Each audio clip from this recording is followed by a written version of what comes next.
I'm gladified. What is gladified? Gladified is a self-made word that is used at the political standing parliament on Kerry Street. Okay. It is a self-made word. Yeah, self-made word that is used at the political standing parliament on Kerry Street. Since you made it yourself, can you spell it so that we can know? Come again, Julius? I said, since you made it yourself, can you spell it? Glafly. Glorify. G-R-A. Yes. F-Y. Yes. Glorify.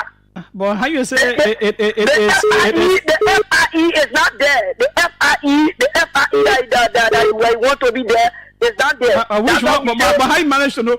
But you say you spell it what? G-R-A. G-R-A. Mm-hmm. Yeah. Yeah. G-R-A. G-R-A-L-I-F-I-E-T-Y. Glorify. That's how we spell it here on Kerry Street. Oh, am I right? Yeah. What are you talking about? Oh, you asking someone if you heard? No, but Julius. Yeah. Julius. Are you getting me? I'm getting it. So the spelling English that you want for us to but man, the word, are you talking about gratifying? No. I never said gratify. Okay. I never said gratify. I said gladify. Oh, gladify. Okay, so yes. So spell it now. So know your own. Sure, let's move ahead. Let's move ahead because the way which we're starting, you and I agree with that. No. It won't be formed in the Oxford Dictionary. I know. I agree because you said clearly. Hello. Rennie? Yeah, I need you to go ahead. I'm on the line. You made it clear that it is a self-made word. So I agree with you that I'm not going to check in dictionary. I just want to know how you spell your self-made word. That's all. So clarify here is spelled G-L-A. Okay. I-T-Y. Clarify. We remove. But why you just changing the spelling of the word? When you come out and you change it, you can't on the other side you change it again. What I was saying, you're the self-made word. No, but at least that it should have one spelling. How your own self-made spelling can just change? Have one spelling. It can change every meaning. I come in. It will have one spelling. Whenever go through all of the procedure and be accepted to be placed in the Oxford Dictionary. Okay, go ahead. Thank you so kindly. Thanks so kindly, and we are. We can do that. Thank you so kindly. Thanks so kindly, and we are gladified to have you.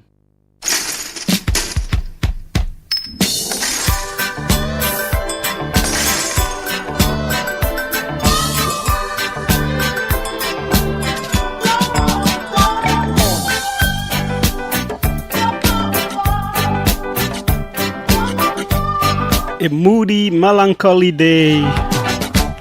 Cool, cozy.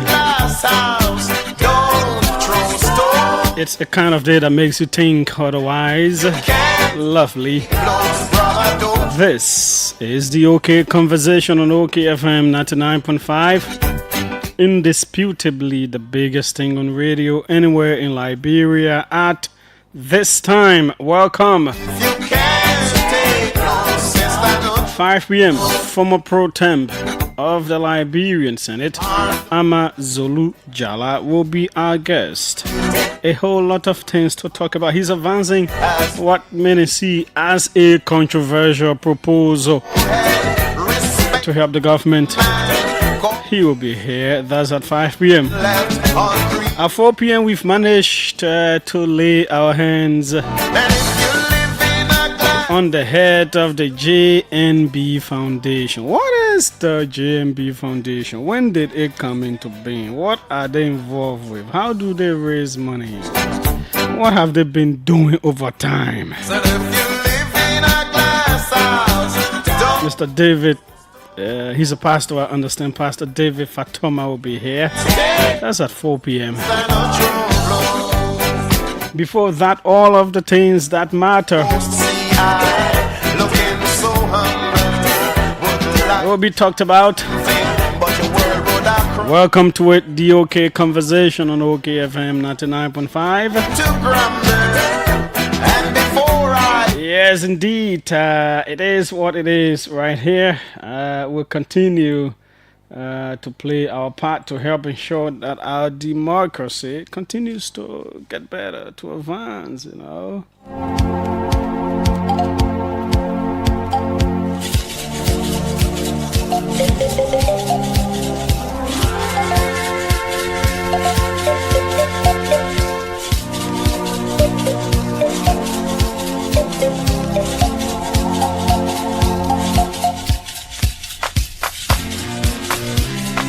What is making news across the continent? The paramilitary Rapid Support Forces group, which has been engaged in a 2-year war with Sudan's army, has been entirely pushed out of Khartoum state, says the military. Khartoum state is completely free of rebels, the army said in a statement published by Sudan's news agency. The announcement comes nearly 2 months after the military recaptured Khartoum city, including the presidential palace, from its rivals in a major victory. A former prime minister of the Democratic Republic of Congo has been sentenced to a decade's forced labor for corruption. Augustin Matata Ponyo was found guilty of embezzling about $245 million.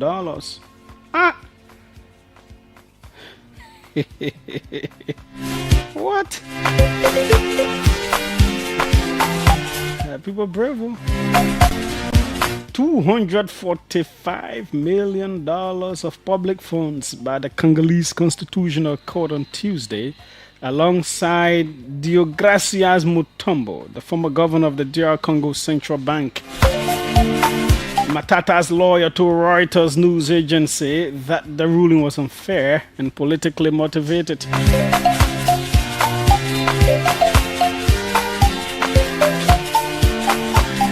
And a federal judge has warned that U.S. President Donald Trump's administration could be held in contempt of court for deporting a group of migrants to South Sudan. Judge Brian Murphy said the removals could violate his order last month barring the U.S. government from sending migrants to third countries without being given meaningful opportunity to challenge their deportation. In an emergency submission to the judge, immigration attorneys said a flight carrying a dozen people had landed in South Sudan on Tuesday. Well, we've been seeing some writings on social media about Ivory Coast. I have tried to check in the best ways possible. I have not been seeing anything so big except for one page which appears to be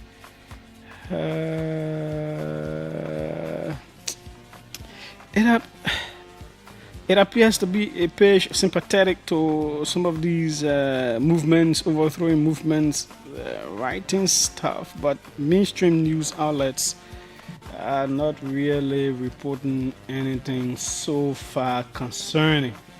You know, I try checking. Not seeing anything so concerning yet. And Ivory Coast is a big country. The president worked with the international system before, so anything of concern will be. So there's something called Tell News Magazine. It is the only thing that has reported something, but Tell NG, it's from Nigeria. Sympathetic to the Biafra movement and all those kinds of things. They've written stuff. So we cannot say it's true or not. I've been trying to check newspapers from Ivory Coast and all of that. Not seeing much. I'm not saying it's true or it's false. But if you're in Ivory Coast and you're following, especially Abidjan, then perhaps you could get in touch. And let's see. But so far, all the main news organs don't seem to be saying anything. So share the video, invite others to join in. The OK conversation is right here.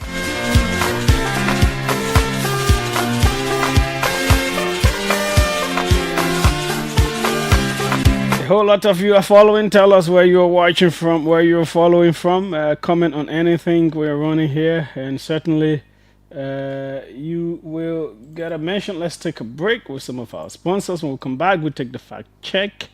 After that, we rumble into the very different issues. We're getting these reports as well. A sad report about the death of Madame Nancy Doe, wife of a slain former Liberian President Samuel Doe. We're getting those reports.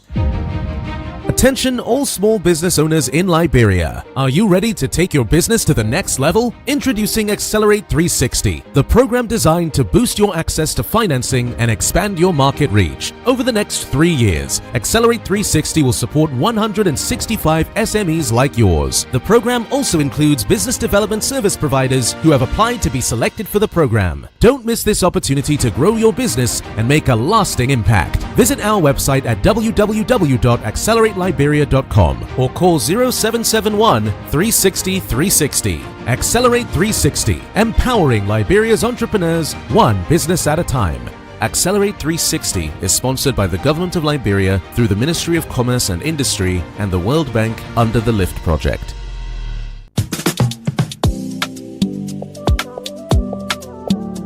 Hey, they're rushing. Why are you rushing also? You, Judy, don't give me hard time, man. I'm going to the bank to get my cash because the bank was so close. You can use the ATM? My ATM card expired ever since. My man, you don't need ATM card. Just use the mobile app and generate an e-token. All you have to do is to just log on the app, you click on Express Cash. Then you select ATM. From there now you select Generate e-token. Then you select the account you want the money to come from. From there you select the currency that you want. If the Liberian dollars or US dollars. Then you put in the amount that you want, whether $10 or $20, you put it in and you generate your e-token. It's simple, like 8 numbers that will come to you. When you get that number, just go to any ATM there. All you have to do is to just select the C Express Cash on the ATM now. The place where you're supposed to put your ATM pin, that way you pull that 8 number. Then it will ask you for the amount. That money where you generated, that money will come or the ATM will pay you. So simple. Ego Binance for me again. Oh. I will always make use of the Express service big time. Echo Bank, the Pan-African Bank.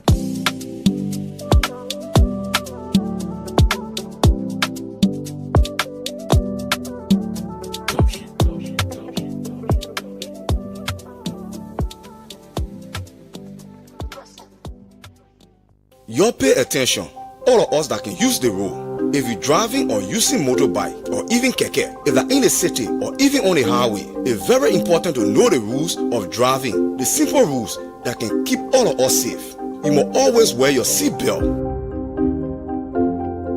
But rather, you and the person behind you must always wear your helmet. And rather, don't forget your reflective jacket. Speeding is general good because your life and that of the loved one may be inside too. Don't speed, even if you're in a city or on a highway. Don't drink or take in any substance before driving. So if you drink alcohol, don't drive. Or if that you driving, don't drink. Don't overload a car. It can lead to serious accident. Look for the red light and stop sign. Don't be close behind the other car on the road. Always stay far behind the car in front of you. It will give you more time to know what to do. If the car in front of you just stop jelly down. Always show the signal sign so the other driver then can know what you want to do. No texting, no calling, no setting the radio while driving. Keep your eyes on the road and your hands on the wheel. All the thing here will look simple, but it can change in no time when you're not paying attention. Drive safe, be focused, and respect the rules of the road. This message is brought to you by the Ministry of Transport with funding from the National Road Fund of Liberia. Thanks for watching.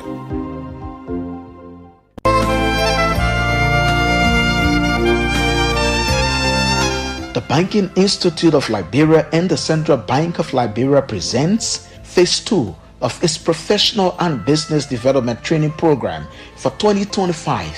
For more professional training programs, the Institute offers the following courses: Banking and Finance, Audit and Internal Controls, Procurement and Supply Chain Management, Digital Banking and Financial Management, Monitoring and Evaluation, Compliance and Corporate Risk Management, human resource management, customer relationship management, public accounting and finance, project planning and marketing, work planning and report writing, office administration and management.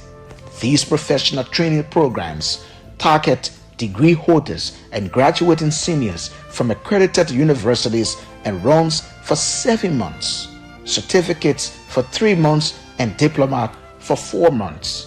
The fee for professional training program at certificate level is US $275.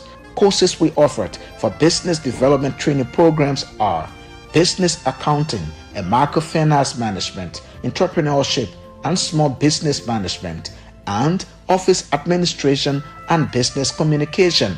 The business development program training targets high school graduates, college students, or graduates and SME operators for just $205 only.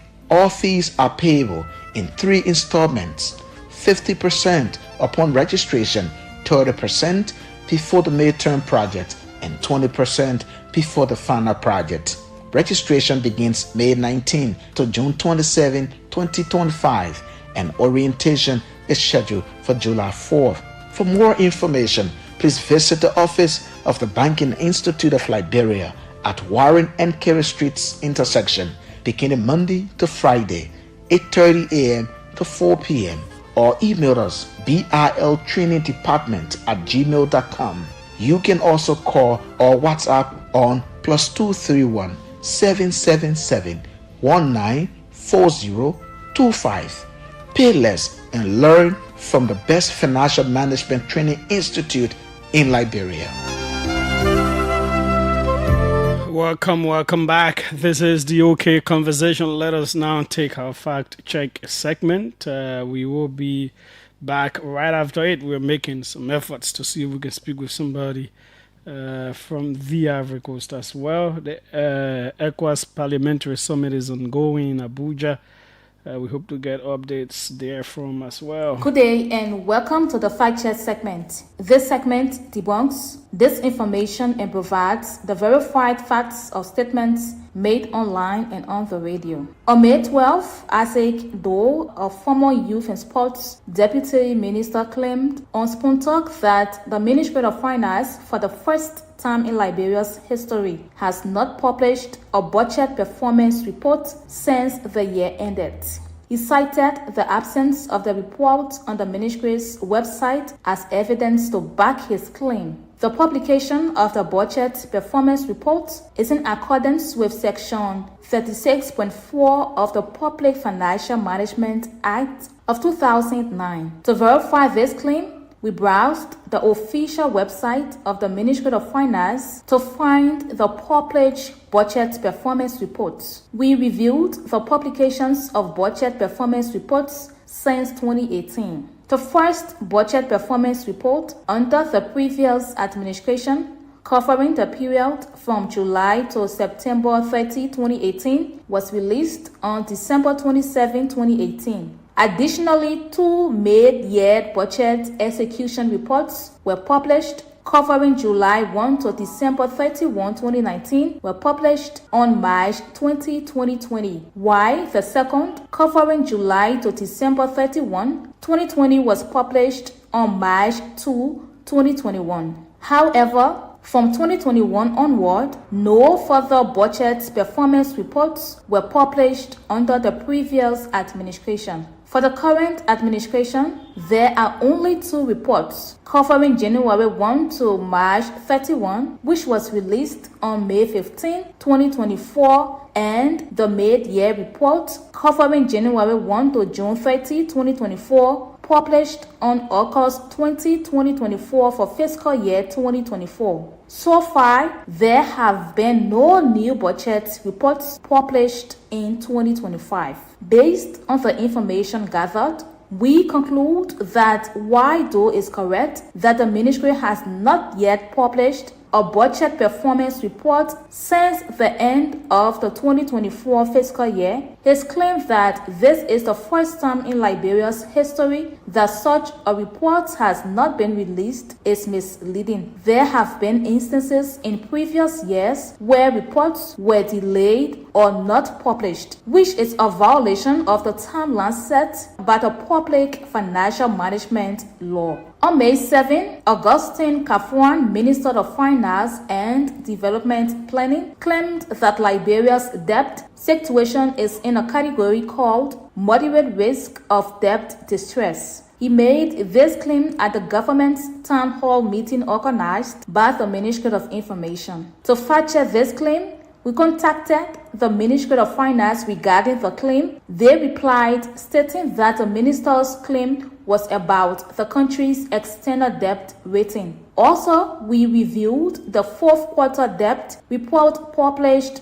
by the Ministry of Finance, which puts the country's total public debt stuck at US $2.6 billion as at December 2024. We reviewed the joint IMF and World Bank Joint Debt Sustainability Analysis released in 2024. The Debt Sustainability Analysis assesses Liberia at moderate risk of external debt and high risk of total public debt. Also, the IMF first review of the Extended Credit Facility published in February 2025 considered Liberia at a moderate risk of external debt and high risk of total public debt. Based on this, we conclude that Minister Augustine Kafuan is mostly correct that Liberia's external debt is assessed at moderate risk. However, the joint IMF and World Bank Joint Debt Sustainability Analysis assessed Liberia's total public debt, which includes both domestic and external debt, to be at high risk of debt distress. This is all we have time for on the Fact Check segment. This segment is part of an MOU between Local Voices Liberia, OKFM, Prime FM, and Kia Radio to counter disinformation to help the public make informed decisions. This MOU is funded by the Liberia Media Empowerment Project, implemented by Internews with funding from the European Union. The funder or partner had no say in the editorial decision, leading to the production of this Fact Check segment. We will be back on Friday with more Fact Check reports to help you know the facts. If you want us to fact check or claim for you, please send us a text to WhatsApp on 0777 556 296, and we will definitely check for you. Also follow us on Facebook at Local Voices Liberia, X or Twitter at LVL Fact Check, and go to our website www.localvoicesliberia.com. My name is Olivia Bawon. Thanks for listening. Goodbye. Welcome. This is the OK Conversation on OKFM 99.5. So, the ECOWAS Parliament is meeting in Abuja in an ordinary session, what they call ordinary session. It says West African leaders have rallied around in their vision of unity, prosperity, and peace as the 2025 first ordinary session of the ECOWAS Parliament opened in Abuja on Monday. I'm reading from the New Africa Horizon. With the region facing mounting political, economic, and security challenges, lawmakers stressed that only through shared sacrifice and deeper collaboration between citizens and governments will lasting progress be achieved. The session, which runs from May 20 to May 31, is considered timely for the region as ECOWAS grapples with internal divisions, economic uncertainties, growing security, and political threats. In his opening remarks, President of the ECOWAS Commission, Dr. Omar Aliou Toure, highlighted the urgency to restore the region's values Our region is being tested, he said, but we must remain focused on the welfare of our citizens, even as we navigate the difficult process of member withdrawals. Dr. Toure praised the ECOWAS Parliament's proactive stance, including the Banjul appeal, which urges nations planning to exit the bloc to reconsider and stay committed to the regional family. He further raised the alarm over the misuse of artificial intelligence in spreading unrest, calling on lawmakers to strengthen their advocacy on the emerging threats to safeguard West Africa. Also, Nigeria's Senate President Godswill Akpabio, delivering the keynote address, lauded ECOWAS's achievements but warned that the region's stability and progress remain fragile. He called for urgent reforms to boost trade, industrialize local economies, and fast-track the adoption of a common regional currency. Security is the bedrock of sustainable development, Akpabio declared. To defeat insurgency, organized crime, and political instability, we must also tackle their root causes, inequality, unemployment, and tribal divisions through education and youth empowerment. Meanwhile, Speaker of the ECOWAS Parliament, Haja Memunatu Ibrahima, stressed with optimism and resolve, highlighting the Parliament's packed agenda. According to her, the session marks the institution's 25th anniversary, a milestone that will include reviews of key integration efforts and institutional reforms. We are committed to transparency, good governance, and synergy between our institutions, she said. Adding to strengthening this call for unity, Dr. William Toa, representing the ECOWAS Court of Justice, emphasized the need for closer ties between the court and the parliament. He called on lawmakers to champion legal harmonization, human rights, and justice across member states, urging stronger enforcement of court rulings. As the 2-week session unfolds, it is expected to serve as a vital platform for strategic dialogue and decisive action, reinforcing ECOWAS's mission to build a more secure, prosperous, and united West Africa for generations to come. Yep. So that is that from the ECOWAS Parliament. Dr. William Toa is a Liberian, representing ECOWAS. He works at the ECOWAS Court. Yeah, I know that because when I was returning from Nigeria, last year, I know we were on the same flight from Ghana, and then we started to lecture, and then, I just went to see the number he gave me. Yeah, so it is a good thing having them there speaking. You know, this is a region that is facing a whole lot of issues. Okay.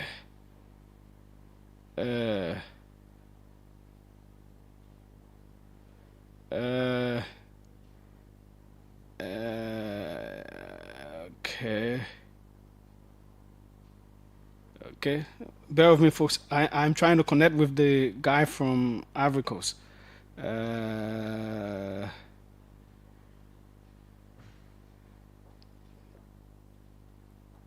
But again, the issues of unity are very important. I think it is in the best interest of each country if we can stay together. Yeah, we have our differences and all of that. Talking about the speeding up of a single currency for the region is also something good. You know, trade becomes easier. You can use that money here, using any of the other countries. It makes it easier. So all of those things, we hope we can get to. We hope we can get them done. Better integrate. We share markets. The other time they were was it Gambia also? Yeah, talking about the issues of travels, especially air travel within the sub-region here is quite expensive. All of those things have to be looked at. That's why we don't travel much, except you on some kind of government trip or something. But we should be able to just go to Ghana, to Togo, to Benin, to Nigeria, to Mali, to Burkina Faso, to Cape Verde, Equatorial Guinea. Okay, any of these countries, but it is so expensive, and sometimes you don't want to go with car. air travel. So those are all of the kinds of things to look at to help the region become what it is supposed to be. Yep. Um, as I said earlier, the death news of Madame Nancy Doe, our condolences to the bereaved family. It seems to be confirmed because her son has posted her in a way that suggests that. So, okay. So, yep. Our condolences. It is a big, big, big, big, big loss for the country, the people of Grand Jide, and everywhere else. Yeah. Okay.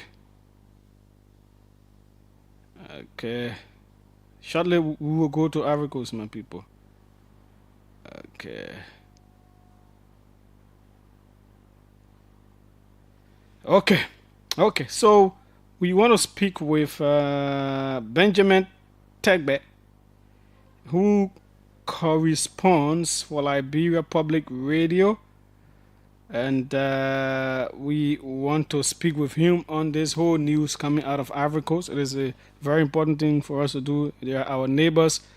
We share a very long border, so it's very important. Anything that happens there affects us. Anything that happens here affects them. So when we hear these rumors or on social media, it's important for us to authenticate. Benjamin Tegbe, welcome to OKFM. Thank you very much, Julius. And really, it's a pleasure getting in touch with you again. Okay. Which part of Ivory Coast are you? I live in Abidjan, precisely Cocody community, Riviera 2. Okay, and good. I serve as a correspondent for the Liberia Public Radio. Okay, good. You sound like you are a Liberian. I'm a Liberian 100%. I come from the Bassa tribe. Ok. Est-ce que tu parles français bien? Oui, bien sûr, disons 50%. Ah, okay. Je parle français. Okay, d'accord. Good. Let's come back to our English. That thing I was doing there, I was just teasing. Now, we've been seeing some rumors on social media about a possible overthrow happening in Ivory Coast or some tension and all of that. What do we need to know? Cocody is just not far from Plateau and all of that, where the center of attention and all those things. What can you say to us? Well, let me first of all say that this is a very fake news, because all started yesterday with the same fake news that the chief of staff of the armed forces of Cote d'Ivoire was assassinated, which was lie. Oh. Because that actually an account, a Facebook account created by someone since June 20th, 2022, and it was actually the person that reported that news, and it is false. Unfortunately, this morning, because I went to Yopougon to do a research work, and people started calling from the States, from Liberia, about a military takeover, which is false, nothing as such. Abidjan is calm, and I even managed to speak with one of my colleagues, because as a foreign journalist, we have a platform where all these guys are connected, BBC, VOA, and the rest of the people. So I spoke with many of them. And I even tried to contact the defense ministry, but it's just nothing like military takeover. I even passed through, how do you call it, the police training center. Nothing. Gendarmerie. I heard it. Yeah. Now, but because I also read that there is some kind of Facebook page that seems to promote military takeovers and secession of countries. I think it's based in Nigeria or so. And they were saying that the chief of staff had gone to the defense ministry, and while leaving, his vehicle was allegedly shot at and killed. No, that's a lie. It was yesterday that was reported, as I stated earlier. And we have to be very careful as journalists in disseminating information, because October, that will be the presidential elections in Cote d'Ivoire. So there will be tons of misinformation.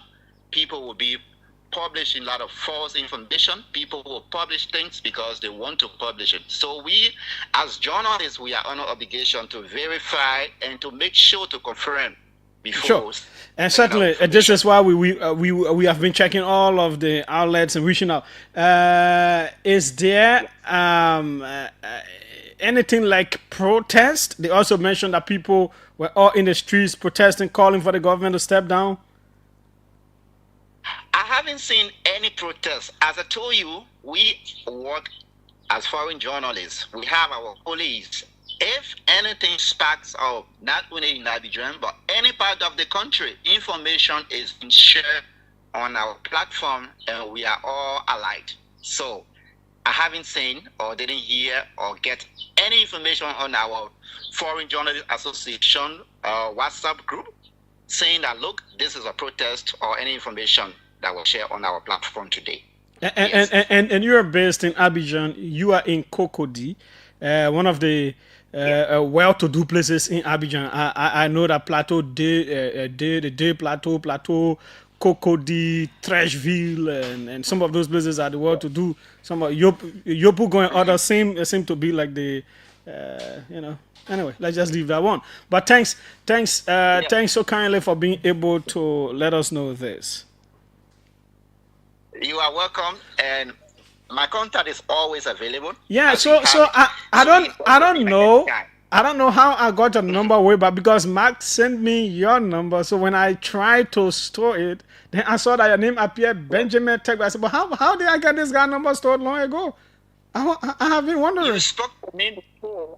I think that should be like 2, 3, or 4 years back, when there was some attempt or some reported Liberians that were killed. Somewhere in Yaba. Yes. Some years back. Yes. And I spoke to you live.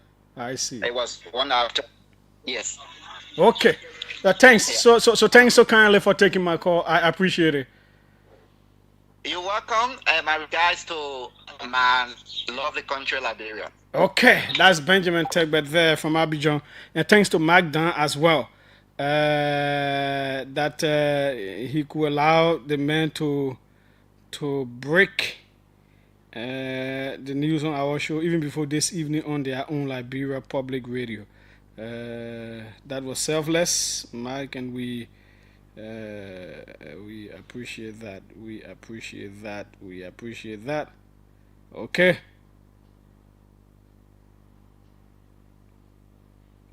Okay.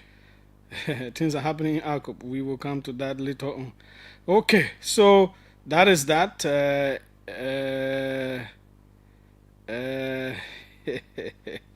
So, as we all can see now, Ivory Coast is not what we thought it was or what we've been reading. No, that is not the case. A very high level source in this government, I won't say to me in the news from Cote d'Ivoire is fake. The person chatted with very high up in that government, security wise, and just this morning he's not dead, he is alive. In fact, he even attended a military program this morning. So it's from a higher up in this government. It's from a higher up in this Liberian government who spoke to another. In fact, the man being alleged to have been killed. That no, he is alive. He even attended a program this morning in Abidjan. So it is not true. Realize yourselves. It is not true. Somebody else is telling me that their brother is in the Ivorian army there, and he has confirmed to him that no, it is not true. It is a lie. So it was important for us to do that. You see, that's why we're very careful. But once I started getting those things, I started to check the major news sites and all of that. I can see. I said, what? What's going on on social media? I saw this page. I tried to investigate the page. And it was like problematic. So that is that. Now, let's make progress on this end. I will try to speak with. Okay, I'll try to speak with Nyanti later, but the family of the late Cletus Noah, our own big brother who we spoke about the other time, after he passed, then came this information about Eugene Nangbe writing the police a complaint that one of Cletus's brothers who lives in the U.S., one King Tozo, had messaged him. Eugene Nangbe, accusing him and Samuel Toy and others as being the masterminds of Cletus's death. Mind you, Cletus and Samuel Toy were like brothers. He was a chief of staff. They've been knowing each other from university days. They were almost like equals in terms of age and all of that. So Cletus was a chief of staff, one of the closest persons to Samuel Toy and all of that. So it came as a big shock. It was quite an issue when this guy started to raise this claim. So Eugene Nangbe wrote the police and said, hey, this one is that not the time we're in government, we never used to respond to things. Things just used to come up. We don't say anything like, no, police, please investigate this. This so person, King Tozo, wrote me accusing me and blah, blah, blah. So he gave King Tozo's number to the police and all of that. They should ask him for evidence. They should perhaps do an autopsy and all of that to ascertain why killed Cletus Noah. So the police, I think, began some kind of investigation. The issue of embalmment and the burial rights, all of those things were becoming affected. I myself reached out to King Tozo. I wrote him on WhatsApp that Mr. Nangbe has made these claims against you, that you're accusing him of being one of the masterminds behind the death of Cletus and all that. Is it true? What do you know that we need to know as a Liberian public and all of that? Because those things started coming up and all of that. He did not, up to present, he has never responded over 2 weeks now to my messages. It appears he may not have even talked to the police. So the wife and other family members of Cletus wrote the police that they want to continue with their burial activities, do whatever embalmment they're supposed to do. They don't want to waste time with autopsy because the man who made his claim is not coming forward with evidence. He's not giving any evidence to the family. That's according to the family's letter to the police.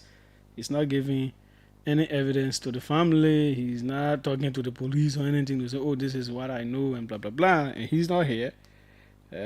So the family wrote the police. They want to continue. Later, we may know what the police response will be. It is Liberia. People can just make accusations. Things can happen. People can just say stuff about people, and sometimes it's always important to have your own of war there. Someone makes claims against you. Good. We move on to Nyanti. Let's speak with Nyanti Togba. Let's get some updates from Capitol Hill before we come back here. Okay. This is the OK Conversation on OKFM 99.5. We are right here. Let's speak with Nyanti.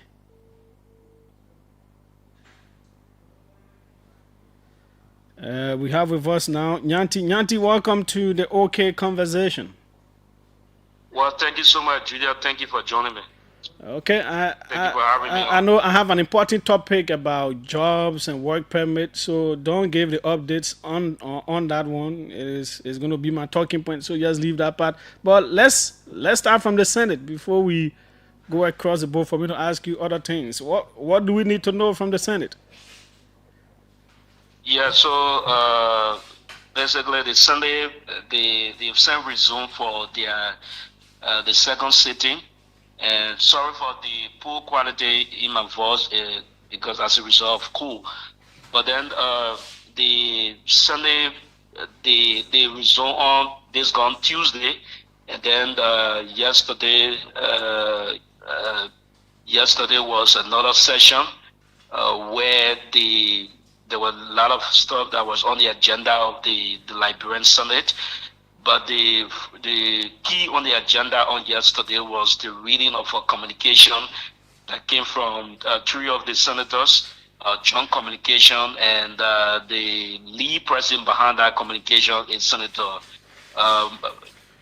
Joseph Jara of Lofa County, and then followed by Senator Edwin Snow and Senator Amara Conning.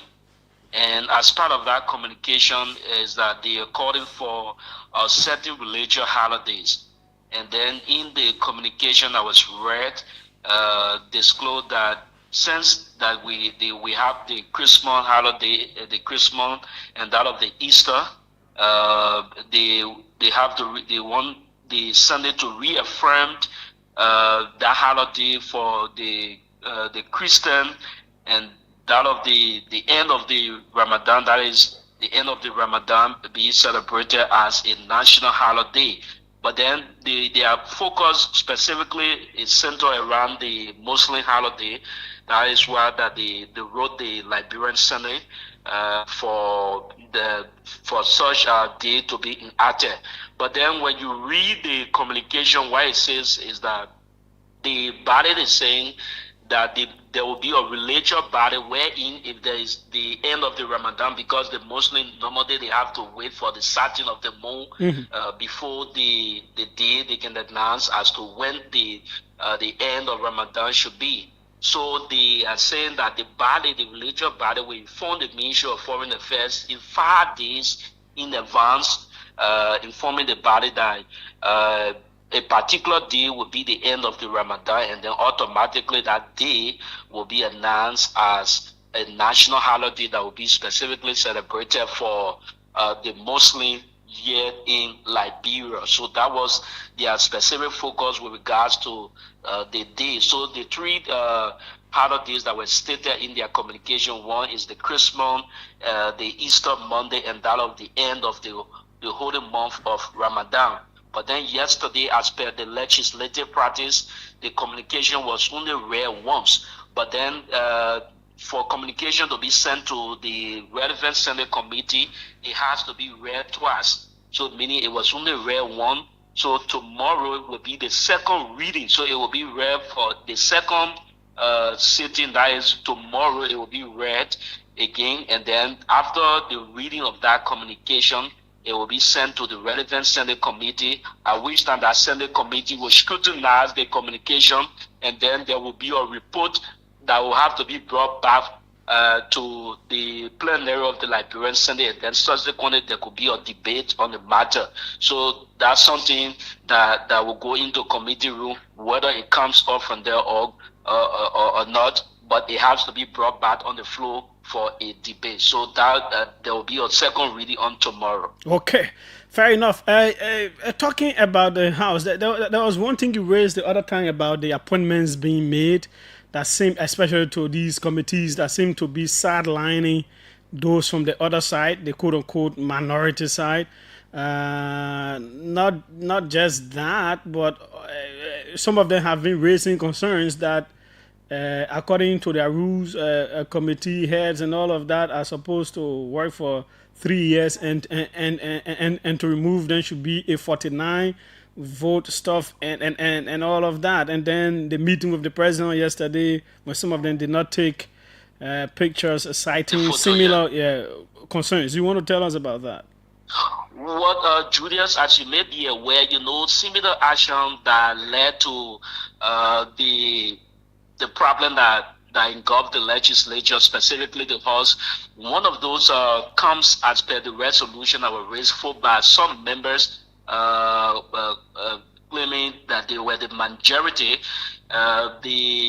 It was the issue about committee, especially how people were rightfully pleased on the committee, and especially whether you have a tie with the speaker and then you were given some lucrative committee at the level of the House.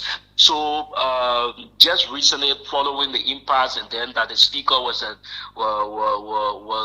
was elected as Speaker of the House of Representatives, there was this formulation of the committee. And interestingly, prior to the election that was held at the House of Representatives, similar members by that time, where he was referred to as the majority bloc speaker, there were folks who he named as on committee. Like for instance, the Committee on Ways, Means and Finance were Marjorie from Maryland County. P. Marjorie from Maryland, Neka Gay from Nima County. He was also named on the Committee on Foreign Affairs, and then there were other committees that most of the folks were named on. So on the day where he was elected, and he didn't give his speech, but the first agenda item that he took over was to name some members of the committee. And these same members that we are talking about resurfaced on the committee that he has earlier named as majority bloc speaker. So for the Rules, Order and Administration, Jean Collet, that was serving in the position at the time when the crisis was ongoing, was reappointed to that committee on Rules, Order and Administration. In fact, Marjorie, chairperson on Ways, Means and Finance, and then you have Sekou Kane, chairperson on the executive. You have a lot of folks. In fact, Samuel Koga, for instance, if Samuel Koga would have been there, maybe probably he would have taken the Senate Committee on Judiciary. So that was the situation that's happening. And then after Tuesday, and then after announcing the first batch of the committee, and then he said next session day there will be more committee being named. So, and then the second day we listened to another batch of the committee being read by the speaker. This time we've seen similar members that form part of his bloc, the majority bloc. And in fact, sometimes we were concerned for the fact that one time when you hosted the former speaker, when you were asking as to whether he wanted to serve on any committee, and then he said no, he will not take any committee and what have you. So from my understanding, I thought it was a consensus reached among members who were supporting the former speaker that they would not take any they would not take any committee. But then all of the committee that were named of recent have been members of the majority bloc. In fact, not hearing that the less of Marvin Cole, Eugene Colley. You know, Marvin Cole was the committee chairperson on Rules, Order and Administration. You have Representative Musa Belete, and you have Representative Musa Belete, Eugene Colley, Samuel Ender, Tag Wongwe, who was serving on the Foreign Affairs Committee. That committee was taken away from him and what have you. So, and then we reached out to some members of the and then Jason Sibo was a Ways, Means, Finance man. He was Ways, Means, Finance man. In fact, trust me, all of the committee that were named. And in fact, when they named the chairperson, the co-chair, and you're supposed to get members, but then including when they name most of the committee that maybe have more members, you will not still hear some of the names that are members of the minority bloc that supported Musa Belete. In fact, the member, though they will get the chairperson, the co-chair, but then other members will also be named on the committee. And this is something that we didn't hear. So when we reached out to them, some of them were even expressing for the fact that they were raising concern that before you remove a person from the specific committee, it should be a holistic decision by the plenary, taking into consideration the before be done on the matter, and they are not happy with the manner and form in which it has been done with the constitution of they are not happy in the form and manner in which that the current speaker is proceeding in terms of putting member on a specific committee, and they think that since the impasse have come to an end, the people going on the different committees should be inclusive. You should see people from the minority bloc with this, that they think that could be the reconciliation that they're talking about. So, and then interestingly, on yesterday, they have gone to the executive mansion with the high expectation that this meeting that was being called by the president who have been open, wherein they could express themselves and make some statement and what have you. But then there was not the case as to whether lawmaker will be making some statement with regards to either strengthening the horse in terms of making the horse more reconciliatory, but there was something that didn't happen. So majority of the members who were a part of the minority bloc that supported the former speaker, Fonati Kofa, and that of Musa Bedete, they were very disappointed because we didn't see anything happening. So there was this photo that was done in front of the executive mansion when you come outside. Majority of them decided to walk on. In fact, there was this Representative Eugene Corley expressing similar concern about his disappointment with regards to how committee are being done by the current speaker, and this is a similar problem that the colleagues from the majority bloc raised against the former speaker with regards to the committee. So this is something that has been happening of recent, unless we have not seen anything of such. But majority of the committee that we are talking about, most of the committee have already been occupied by members of the majority bloc that supported Speaker Richard Namweko. Nyanti, thanks so kindly for the report and analysis. We appreciate it. Yeah, thank you. Okay, that's Nyanti talk about there. Okay, it seems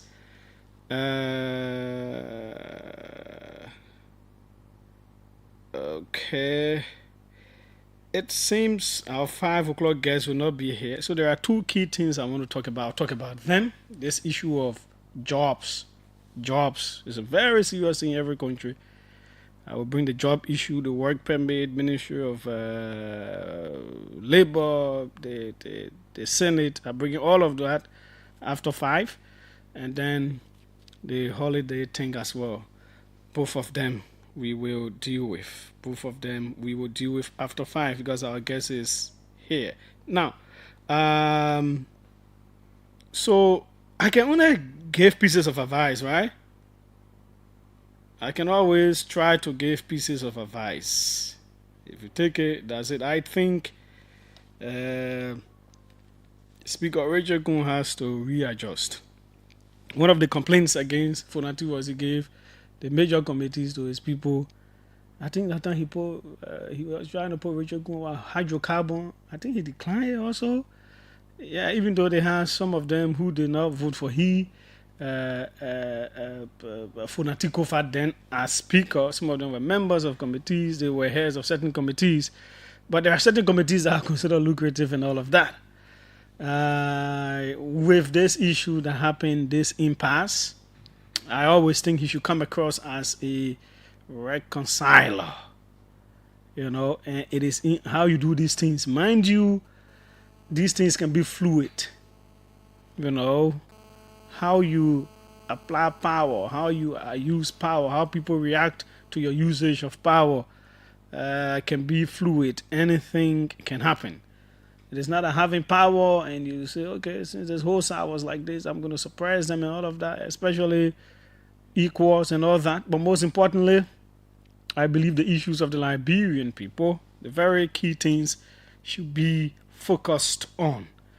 This is where this whole group that calls itself the Rule of Law Caucus, that comprises mostly opposition people, should be able to project itself, whether in budget debates, whether in different policy areas. For example, if the government is talking about building 100 schools over a period of time, how do your policy people analyze the impact of that versus upgrading current public schools? Perhaps where is the fund going to come from?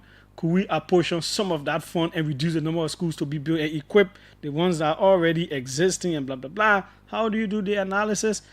Part of the problem about the legislature is, so 415 I guess will come in shortly.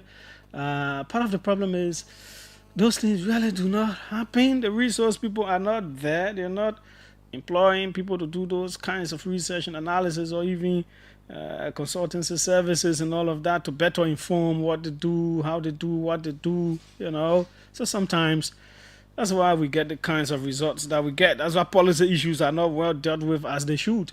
And this is why all of us are down here, and the government, the economic arm of the government, both fiscal and monetary, projected in the budget that the rate will reach so. And it just passed like that.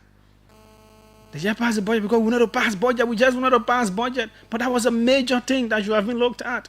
And then policy prescriptions could have been put in place to forestall it, to make it not to happen. But that did not happen. Because sometimes the resource people are just not there. These are very big, serious things. Let's take a few calls. Our guys will come in. My major talking point for today that jobs, business we talk.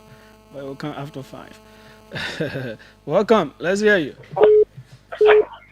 Good afternoon, Julius. Yes, go ahead. Let's hear you. Thank you, Julius, for having me on your platform. I'm CRC Emmanuel Ntugba Jr. of the Intellectual Club District 14. Julius, let me say good afternoon to your listening audience. And I want to appreciate you for calling into Cote d'Ivoire to have cleared the airwaves, because when I started hearing it on other media platform or people there whispering, I was kind of feeling bad. But thank God that everything is stable as I listen to the correspondent from Cote d'Ivoire. Julius, let us come back. I listened to Yanti as he elaborated on the current speaker, the regime speaker, setting up committee. All of the committee members, all of those people from the majority bloc are people who supported him. And then you are asking him to be a reconciler. I don't know how you're going to take this. My perspective on this is that if you will be a reconciler, whatsoever you do as a person, if you have gotten someone who is a role model, and I don't see the president to be a role model. He's someone how you drawing the president? Julius. Hello. Julius. Hello. Julius, you are hijacking me, Julius. No, it is not hijacking. Wait now. I like to ask people. Yeah, so, but no, I won't cut you off, trust me. No problem. Is it possible for you to talk a day without joining Joseph Waga inside? I can say something without joining the president. Yeah, but Richard Kuhn, that whole man by himself. That man by himself. He was elected by his people by himself. That whole man, you running. He's the speaker. Okay. Why you can't put a thing that he's doing on your head? Why you want Joseph Waga? Julius, let me give you a flashback. Former president, we had dismissed the former deputy minister for information, Eugene Fagon, for misbehaving on a lawmaker, the Senator Snow. Okay, that's because President we spoke directly to his official. Did he dismiss or suspend him? I don't know if that was the reason. But Julius, you say you're not allowing my son to go through. You're gonna have that my son. Go ahead. Yeah, thank you. Okay, former president we have warned his official. You want to what? That Facebook when you want to say my government self correctly and what? Leave all of those things. But then this president, he has showing the way forward to his people. Okay. The way forward is why one of the partisans should get job in this government. And then he said, why you want to go with majority bloc? So his regime speaker came up public and said that he was a regime speaker. Even though now the impasse have been settled at heart, but he's still under this influence that why he's a regime speaker. Okay. He's not going to have an open mind. They're not going to run an open legislature. So I want to encourage these people who call themselves rule of law caucus. They need to be robust because the labyrinth will depend on them. Okay, thanks to kindly be robust. Let's see who's coming from overseas. Welcome, let's hear you. Good afternoon, Julius. Frank Gibson, and I call from Paris. Go ahead, Frank. Julius, I just want to comment a little bit on what Mother Nyanti was reporting over the Muslim holiday. No, we have not discussed that. I said I will discuss it after 5. Nyanti was on the phone. Yeah, he reported, and I said, hello, boss man. Don't jump the gun. I have a whole discussion. Yeah, so I have a whole discussion coming after 5. I beg you, I hold your phone. Okay, wait. Thanks so kindly. Welcome. Let's hear you. Hello, Julius. How are you today? I'm fine. Go ahead. Let's hear you. Okay, this is Nelson Bidea, and I call you from Carwell. Yes, I think the government has 3 branches. The president has nothing to do with the legislature. So no, he had no that one. He had something to do. This is why they say separate but coordinate. This is why he met with them yesterday because he gets something to do with it. So even at that, if the lawmaker has problem, the president will only call few of them or whoever to appeal to them to settle their issue, but he will not actually come into the process to say you're found what understanding right away. No. So Honorable Kuhn, as Speaker, will do the best thing possible to making sure that the country go forward.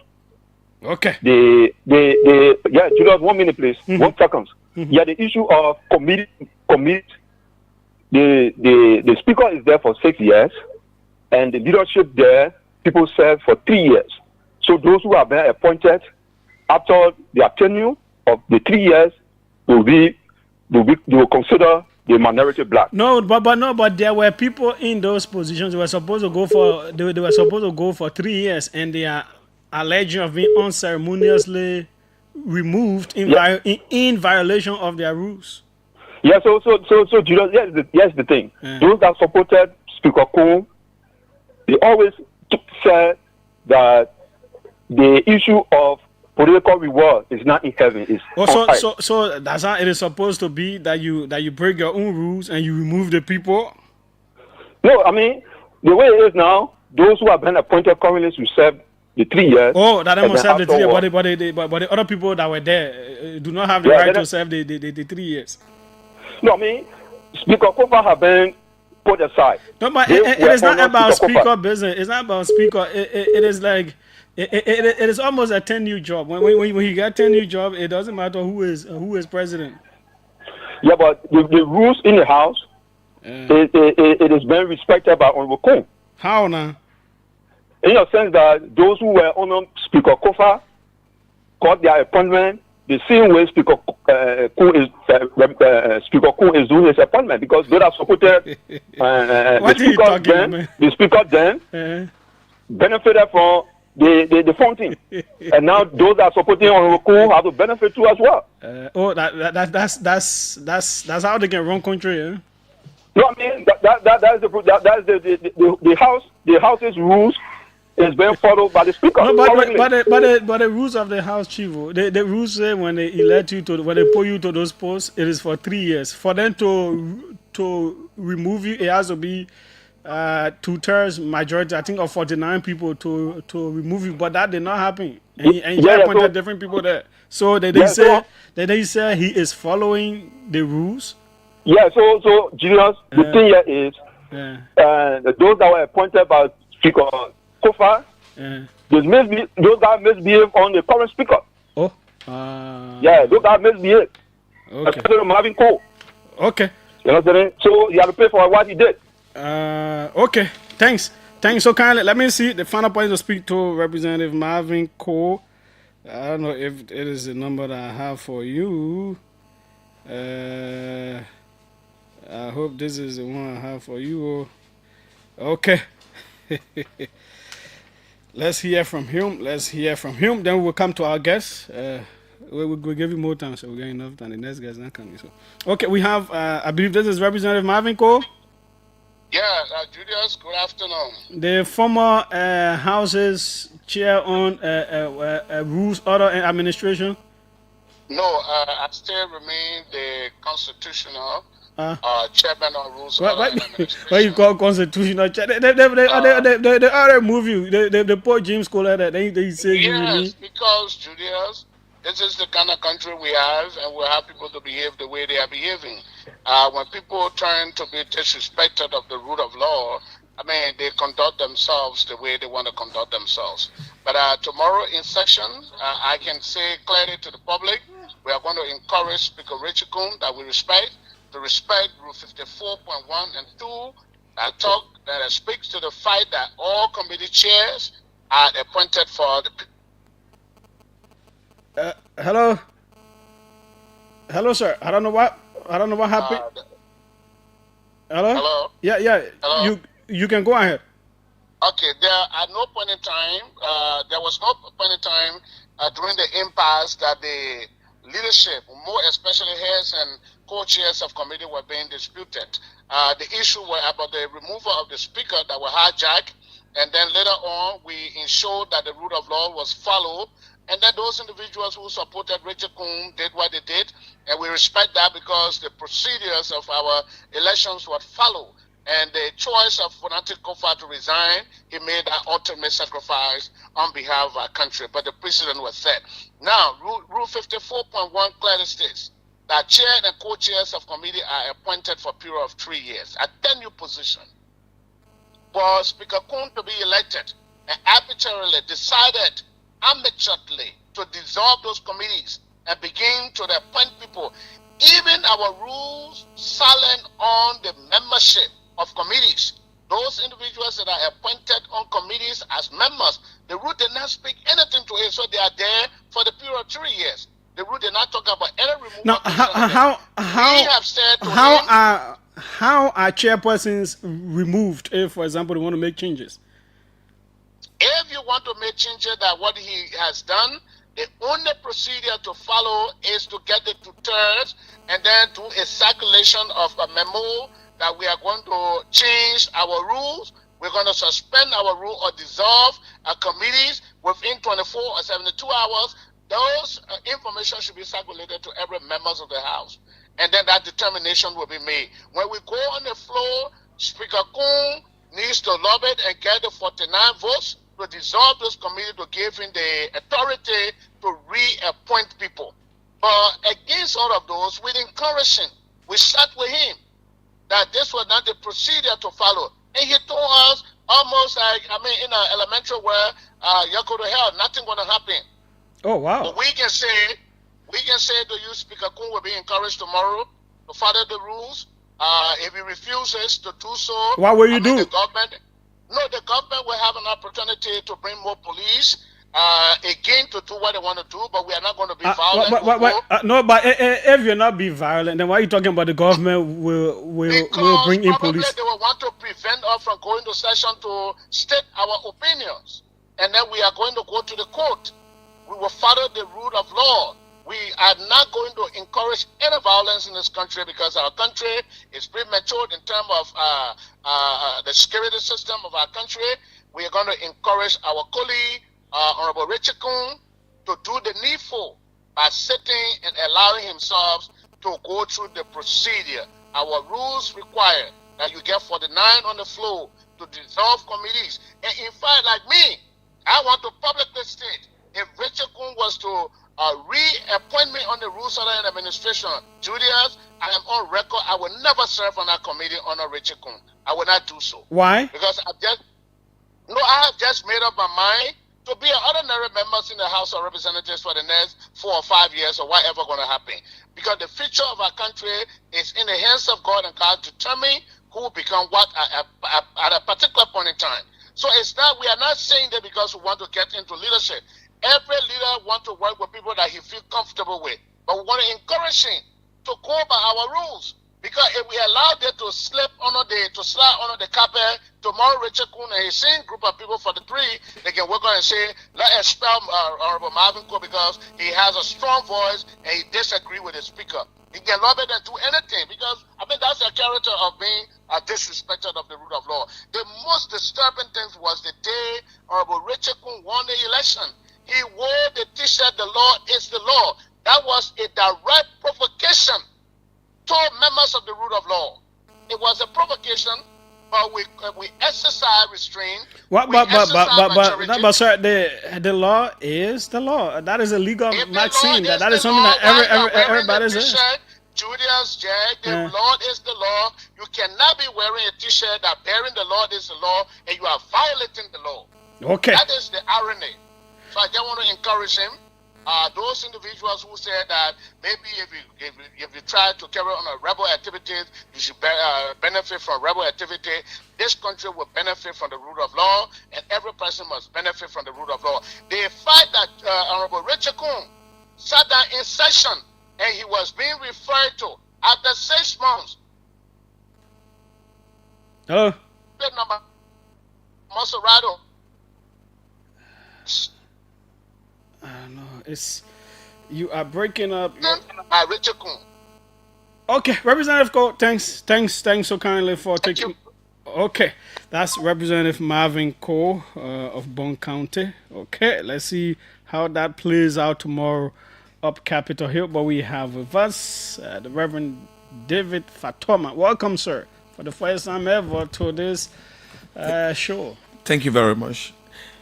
Yeah, thank you very much, Julius, and I'm honored to be in your studio today. I can hear and see the pastoral aura. The pastoral what? Aura. Okay. That kind of glory that comes with being a pastor. Okay. Thank you very much. You are the head of the JMB Foundation. How long have you been head of the foundation? I think it's a little over a year, maybe a year and a month or a couple of months, a few months after the president, now His Excellency, Chairman Emeritus of the JMB Foundation, became president. He got elected, and then he asked if I will, serve as chairman, because he was stepping aside as the chairman because of his But were you already with the foundation? No, I was not with the foundation. Okay. I was not with the foundation. I was doing my own. I'm doing my own. But some of the things. What is the relationship with him? So basically, I've been knowing the president since I was a little child. I mean, I grew up, open my eyes. There are certain people you just know from Foya, growing up in Foya, he's one of those. My grandmother was one of the when it comes to, because you look very young, and yes, that's why I'm asking the question. I'm not very young as you think. I'm 49. Yeah, I'm born in 1976, but it's just that the grace of God. Let's leave that. He is 70 something. Yeah. So I was born. So I that's a wide gap. Yeah, it is a wide gap. But but then grew up in Foya. He will visit, and one of the houses if people would visit in Foya would be my grandmother's house. Okay. Agnes Yakama. She was the first nurse, medical person, and close to the family. I will always see him, visit him, and even visit the family, even Monrovia. So I've been knowing the president for all of these years, over the years. So okay, I see. Give us some historical background of the foundation. How long do you know it has been in existence for? So the foundation has been in existence since 2018. So when the president now, and lost the elections, and then he decided, I'm not going to sit down and just wait for another election. I'm going to get involved with getting engaged with the Liberian people. And one of the ways to do that, out of politics, out of governance, is to get involved with charity. And he started his foundation, and then it was launched, and then and that has been, so people, it's good that you asked this, Julius, because there is a belief that the foundation just started working after the president. But it will interest you to know that the president is an introvert. He's not a flamboyant, that will be showing up everything. But that's why somebody asked yesterday, why now? Or now, but there were a lot of things that I met. The records are there. The records speak for themselves. But when we took over, we saw all this, when we saw what he did, what they did with the foundation. It started in 2018. So throughout the period of being out of governance, within that period from 2018 to the time he became president, the foundation was in existence. Tell us some of the things they did within that time, because you have the records. So the records are there. So basically, some of the records that are there is the president, the chairman emeritus, and the foundation, and what they did was, some of the ferries in places like Hendy and Grand Bassa, River Says, even Bond County. I think I saw the one in Grand Bassa. Yeah, Grand Bassa. There's one in River Says as well.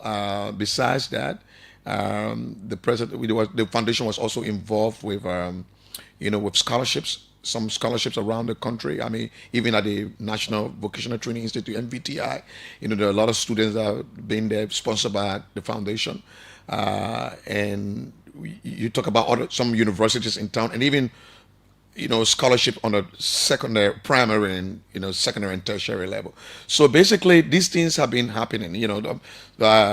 So these are some of the things that we can say. Even in the agriculture sector, his heart is agriculture. The founder's heart is agriculture. There was some agriculture initiative. There is over 200 acres of land bought in Bummy County, and for those farmers, those who cannot afford farming, or land. So we have the people there who they give the land to the farm, and and just create an opportunity for them where they can be, they can thrive in their farming. So these are some of the things. Even in the containers were coming in the medical area, medical supplies. JFK, some public hospitals can attest to some of the medical supplies that came to this country through the foundation. Some ambulances.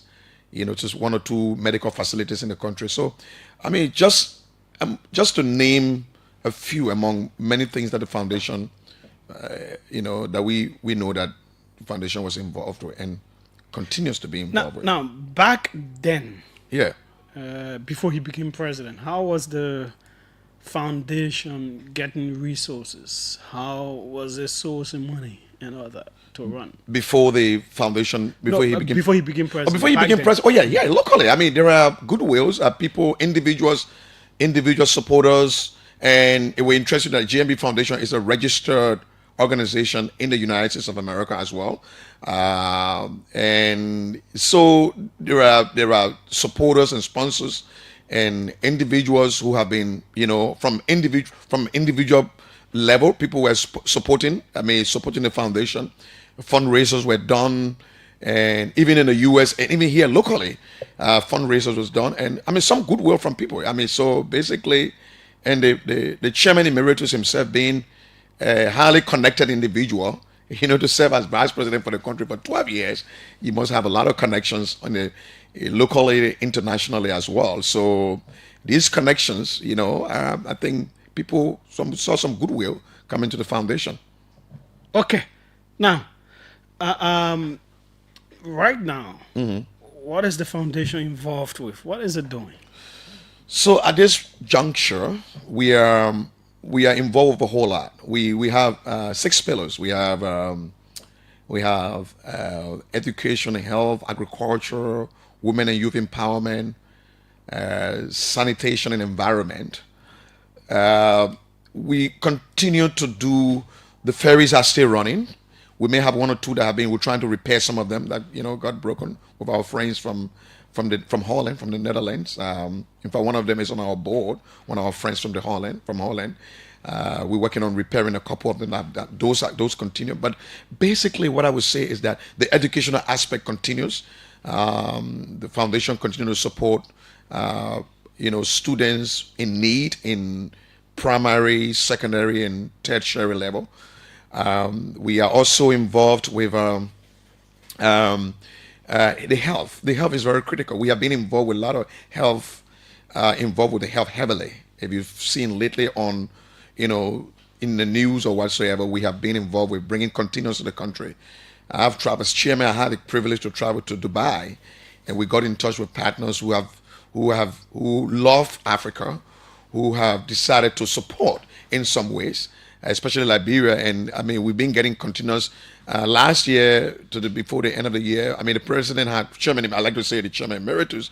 In the context of the foundation, he had visited the JFK hospital, and they asked him about incubators, medical incubators, and so they wanted 3. And he didn't tell me about it. He never told anybody. And all of it. Within that same period, our partners from Dubai said to me, "Look, we have over 30 pieces of brand new. These things are expensive. These equipments are very expensive. Over 30, and we're going to send a whole container full of medical incubators."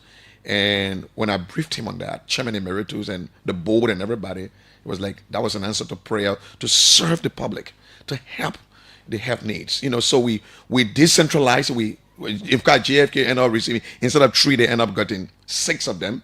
Then the rest of them we spread them around the country in different areas, in different parts of the country. We also, just recently we were able to got a container from our partners, a whole container full of X-ray machines. I mean, these are very expensive. You know how X-ray machines are needed here. We tried. Right now, we are in the period of process of distributing them. Especially the public hospitals.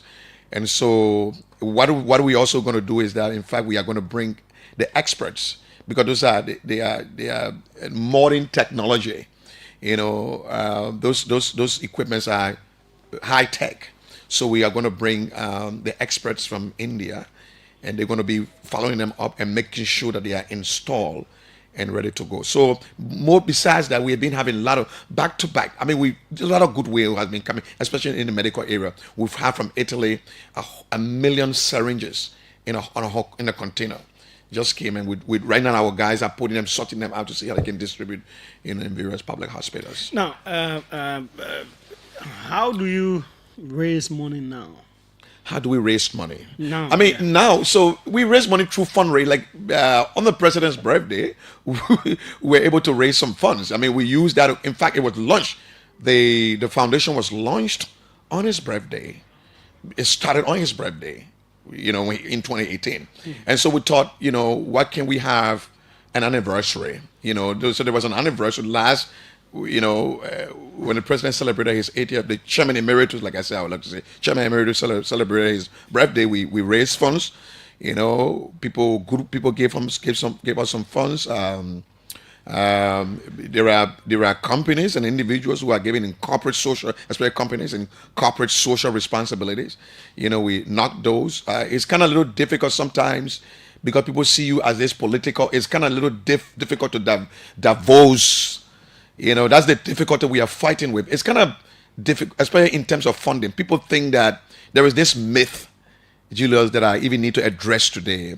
People think that the president is... No, I don't want... Okay. Let me just wait. When you see that way... I know where you're coming at. I know where you're coming. Okay, let me just arrest it. Let me just arrest it. But let me just tell you what we raise our funds. We raise our funds through private companies, through individuals, through fundraisers and things like that. So basically, that is exactly how we raise funds to run the organization. It's not an easy thing. Fundraising is tough. I mean, that's one of our challenges right now. We may be getting good way, in kind here and there, through some of the good way that are coming through, bringing containers to the country here and there, and back and forth. But our challenge, we are challenged financially. If anybody that works around the foundation, it's not the way people think. Fundraising is tough. Yeah. Now, yeah. Are you concerned about the allegations or calls or concerns about possible conflict of interest? One, that the president, he is the president. Yeah, you call him chairman emeritus, right? But he is the president, and the fact that he is the president could give the foundation a certain leverage that perhaps things people should have done for the country through government ministries and agencies, they will want to do it through the foundation so as to be in the good graces of the president.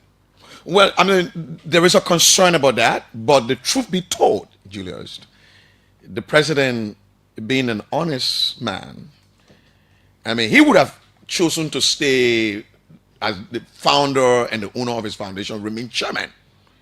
But first of all, the president resigned.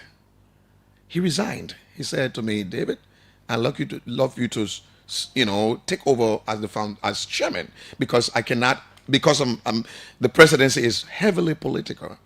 I mean, I cannot be president and serve as the foundation chairman. So I mean that people need to even see that that's someone who is honest, who is sincere with what he's doing. I mean, so the reality is that for him to have done that, he passed it on to us. We are struggling on our own. We people are not giving us because we are Joseph Numa Boaka because of the presidency. Well, the reality is that we are struggling. Once you write so and say we are the Joseph Boaka Foundation, that's the president's foundation. And they want to be in the good graces of Well, the president. Certainly, that plays a part, doesn't it? Yeah, I mean, I don't want to go there. The reality, the fact that he has turned over, and we are lobbying on our own. We have, if you know Joseph Nyuma Boakai, the president, chairman emeritus, he's not that person that will just have you. I've known him for, like I said, Julius, I've known this man for all my life. He's not someone that you're just going to have an easy ride because you see, I tell you a story. The last time he was at the church, he came to I'm a pastor as well, so he came to our church. My dad came from the U.S. I traveled to the U.S. one time. My dad told me a story about, when he used to go to Foya, before he go to Wasonga, he would pass at our house. And my dad would take his bag. And my grandmother would say to him, my grandmother, deceased grandmother, say, carry your, like big brother, to Wasonga. And then, he would take the bag and then he would back and forth like that. And they had this relationship. But then when he was LPMC managing director in Vonjama, my dad had gone to look for a job. My grandmother had said, go to Joseph Boakai and, he will give you a job. My dad went and, while all the young, because he was recruiting a lot of young people to work, and giving them vacation jobs and whatever you. My dad went and said, "Oh, Ma sent me." My grandma was called Ma. Ma sent me so you can give me a job. He said, "Go on the line." The same way everybody. I jokingly said it. I mean, the meritocracy. For him, that's it. It's not like you're going to have an easy ride. That's the kind of I joke. My dad was here. He was visiting from the States, and he had come to. We just did a new school, a high school where I'm pastoring, and he had come to dedicate it. And I was sharing that. I'm just saying that's my own experience. This is not a man that you're going to have an easy ride because you feel or you gave or they're going to give you. You got to go through the process. I mean, that's just me. I mean, I'm just telling you my personal experience with my family. My dad will always say, I thought you're going to go to major, give me, say, go, come and get the job. But I'm just telling you in a nutshell, Julius, this is the person we are dealing with. The way the conception that this foundation everything is through the foundation, that the bank rolling the foundation, it's not like that. It's not like that. I'm just being very honest with you. We are independent. We are running it independently. The concern about linkages with government ministries and entities that they will be pouring in money and resources into the foundation. How do you respond to that? Government agencies? Yeah, ministries, agencies giving money into the foundation. Well, basically, that's another thought. But you know what? We are not running after. With the exception, we had a fundraiser. People came, and if a government agency. You mean the one that happened on his birthday? Yeah, of course. People chose to support in whatever way but we don't go running after government. Our target for fundraising is not.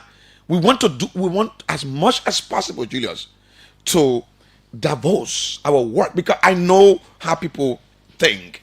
And why it is true that we just. So let me ask a question. Yeah. I know there was a fundraiser, different people from government gave support and all of that. Right. That is not what I'm asking. Yeah, right. I'm asking that there are some people who think that because it is JMB Foundation, that government ministries and agencies will regularly be pouring money there. No. That, for example, you want to do something, you go to the government ministries and agencies and get money out of them. We are not doing that. We are not doing that. No, we are not. We try to draw the line. We are not involved with that. We try to draw the line. That's why it's kind of a little difficult for us. People, then when you go out, the challenge we are having is that people think we are benefiting from that kind of leverage. You understand what I'm saying? That's the difficulty we are having. I went somewhere, an ambassador had sent for me one time when I was sitting away, and I was trying to tap into their NGO or programs or relief thing, and the guy told me because because of the name alone, that name on the foundation is difficult to even people. So that's the challenge we have in Julius. People think that people will be little. I mean, other people feel that okay, that's why we're trying to clear the air that we are an NGO like any other NGO. We are not because we are carrying the name Joseph Nyuma Boakai Joseph Nyuma Boakai means that we should not benefit like other NGOs. So we should benefit from social corporate giving, corporate social giving, if you like. We should benefit. I mean, we are an NGO. I mean, so that's the challenge we are facing right now. People think that everything is easy and rosy, but it's not like that. It's not. We have to fight for it. We have to love it. Doesn't the president play some calls on your behalf to people say, give some support to my foundation? No, he does not. Absolutely not. I mean, by the grace of God, I am in charge. if a call will be made, I will make that call, or the executive director, or the way, but not him. Absolutely not. So, what are your strategic plans? For example, the year is ongoing. What are things that you want to do that you have in the pipeline? So basically, we have long range and short range plans. At this point in time, we continue to engage the health area. Some of the things we hope to do is to continue to work in the public sector, make sure. I mean, Julius, we're interested to know that. I mean, our health sector has a problem. It has a problem. The last time, I've visited some, because we are involved with, the public, as well as helping to go and pay hospital bills, visit sick people. I mean, you go to some of our hospitals. I mean, especially the public ones. It's appalling. It saddens my heart that So what we hope to continue to do in the short range and long range is to ensure that. I mean, we're not going to build a hospital, but we want to continue to serve as a support arm, whatever good way we can get out there, and we are building those connections. What we get, we're not bringing to this country just any old equipment. We're bringing brand new one just to support, to support the health sector. We want to do that. We want to continue to support the health sector. We are talking to partners to do more. That what we are doing will be consistent.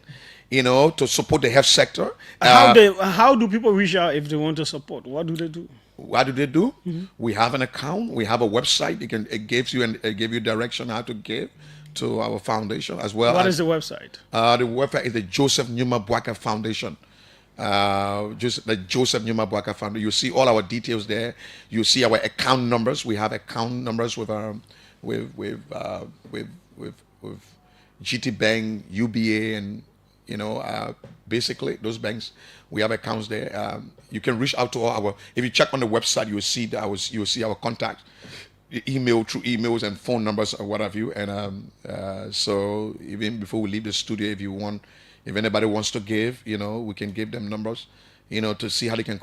We need support from the public. So it's www.jmbf.org. Correct.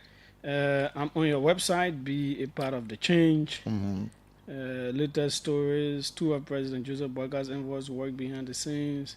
JFK Hospital Administrators to the GMB Foundation donated X-ray machines will cut down patients' waiting time. GMBF Stoppenberg Agro Project in full swing. I'm seeing all of these stories here. Mm-hmm. Seeing the different photos and all of that. Let me go to the menu about us, partners, programs. News and media. Contact us. Is it from the contact us area that people can get in touch? Yeah, it's a phone number there, correct? Is there a contact? Is there a phone number?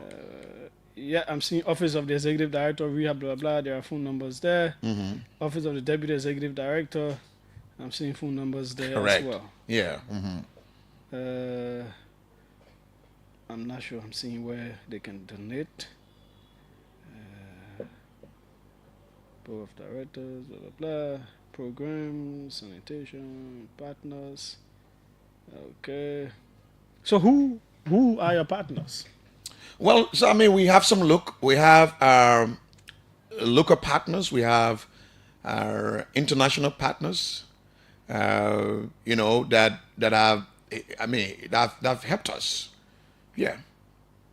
Yeah, but they don't want their names to be known? I mean, some of them, anonymity, Julius, is very important. As sometimes you got to respect anonymity. Some people ask to be anonymous. But that would give more authenticity to what you're saying in terms of how the foundation generates resources. Oh yeah. I can say for sure. Just recently, I was even on. Just recently, I mean, we gave some tricycles to FOIA. The foundation donated. They wrote the foundation a letter to ask, because I had gone, when I went to Dubai, I actually brought from Robert Strad, one of our partners in the international partner, had given me some giving us some, cargoes to pick up dirt in the street. That's to help our sanitation program.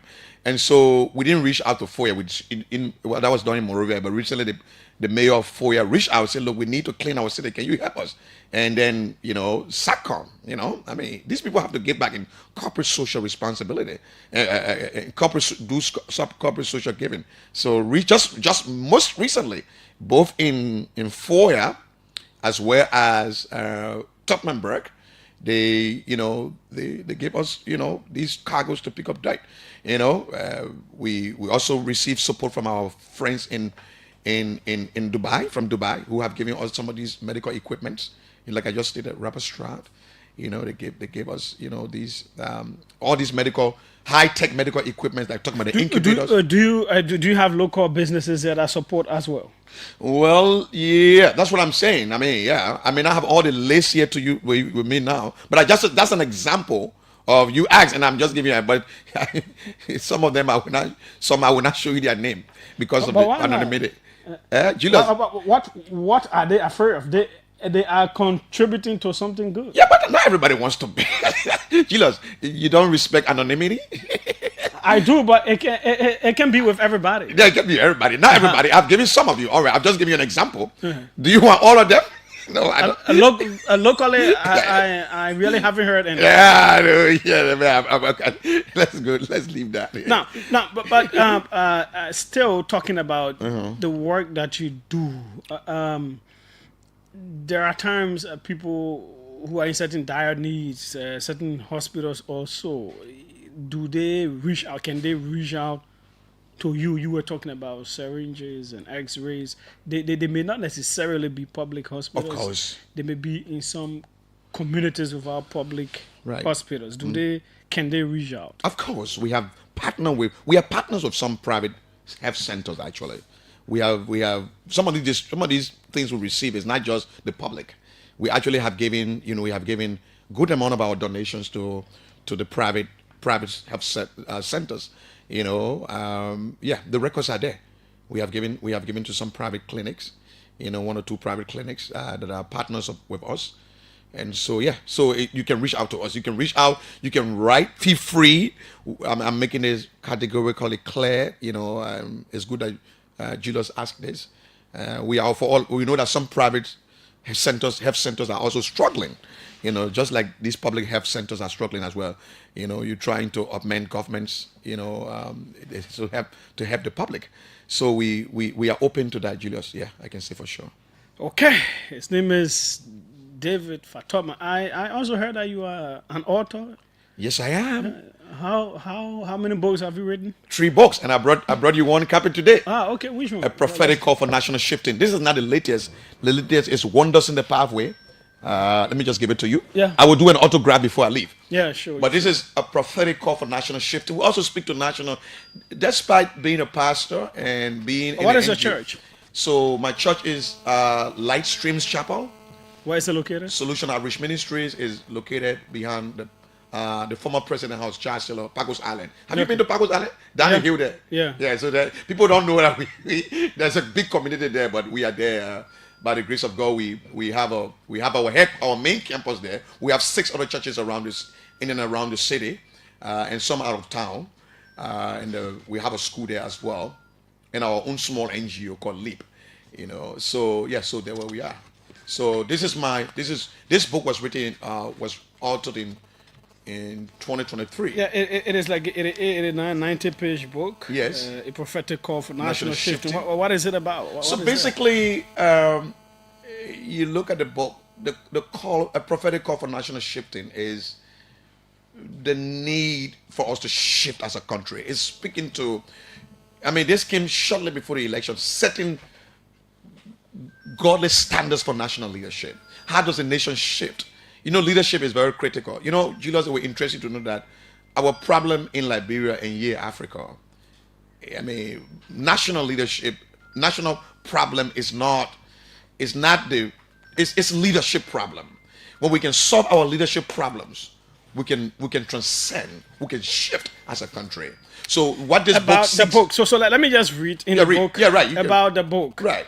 The necessity for national shifting in our global village cannot be overemphasized, as there is an urgent need for a shifting, for restoring sanity, normalcy, and enhancing God's rule and kingdom agenda in our governments. This book provides details on a prophetic call for national shifting with specific reference to Liberia, a nation in its prophetic season of shifting.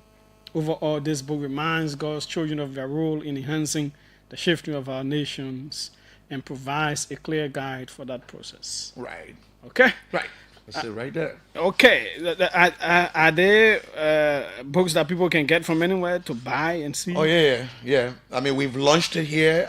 We ran out of books. Matter of fact, we ran out of books. We not only that we ran out of books, but they are available online. All the major online stores that you can think What about. are the other ones? You have a prophetic call for national shifting? My first book was After His Touch. That has to do with my story. Julius, if you check on my neck, you see the scars on my neck? I was almost killed during the war. At the age of 17, I survived a massacre. I was being literally beheaded. And God intervened and spared my life. They were trying to cut your throat? Decapitation, cutting off my head. Yeah, Where? That was in Zozo. There was a place called Fasa. It's a little village. By whom? By Chancellor Forces, MPFL. So there was a fight between Ulimo and Chancellor, in the early 1990s. Ulimo and God, and we ran. I got in ministry at the age of 16. I was very young when I became a minister of the gospel. I was already a minister of the gospel when I had this situation. So we fled in the bush to seek refuge in God, and then Chancellor Forces decided to repair the attack in Zozo. People listen to me will tell you. Many people in Zozo, and people know what I went through. They know my story, and that's how I got saved. And God all the men were killed. I was the only survivor. Wow. Yeah, I was the only survivor. I'm the lone survivor from that village that night. And God took me from. Not only did I survive the machete, the ropes, I survived gunshots, deflected every bullet, and the next day, the Lord took me to Guinea. I had never been to Guinea, but the Lord took me to Guinea. There where I sought refuge in Kwayama.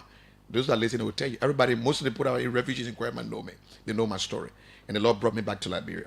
So basically, that's my first book, After His Touch. Okay. I published that in the US when I started traveling to the US first. Then I published that after it's online as well. Then the next one was this one, A Prophetic Call for National 15. Then the latest one is Wonders in the Pathway. That has to do with all the signs and wonders and miracles I have encountered in my ministry. Okay. It's a conglomeration of, it's a testimonial book. But so basically, yeah. But that's for you. I will autograph before I leave. Okay, sure. This is the OK Conversation on OKFM 99.5. We're privileged today to have a conversation with the head of the JNB Foundation. What have they been up to? Answering all of the controversial questions surrounding the foundation and all that. Welcome. Let's hear you. 777-700-995, 555-995. David Koti by name. Go ahead, Mr. Koti. Thank you.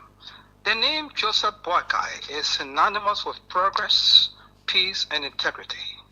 And because he is not self-centered, extremely self-centered, or he is not an egomaniac, I'm going to make a monthly contribution to the foundation.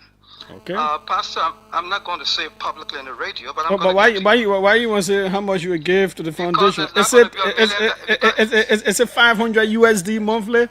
No, it's not going to be $1 million because I don't have it. But I will call the pastor, and when he announces the number, or you will give me his number, I'm going to get. But a monthly contribution is going to be because I know it's for the good of the people.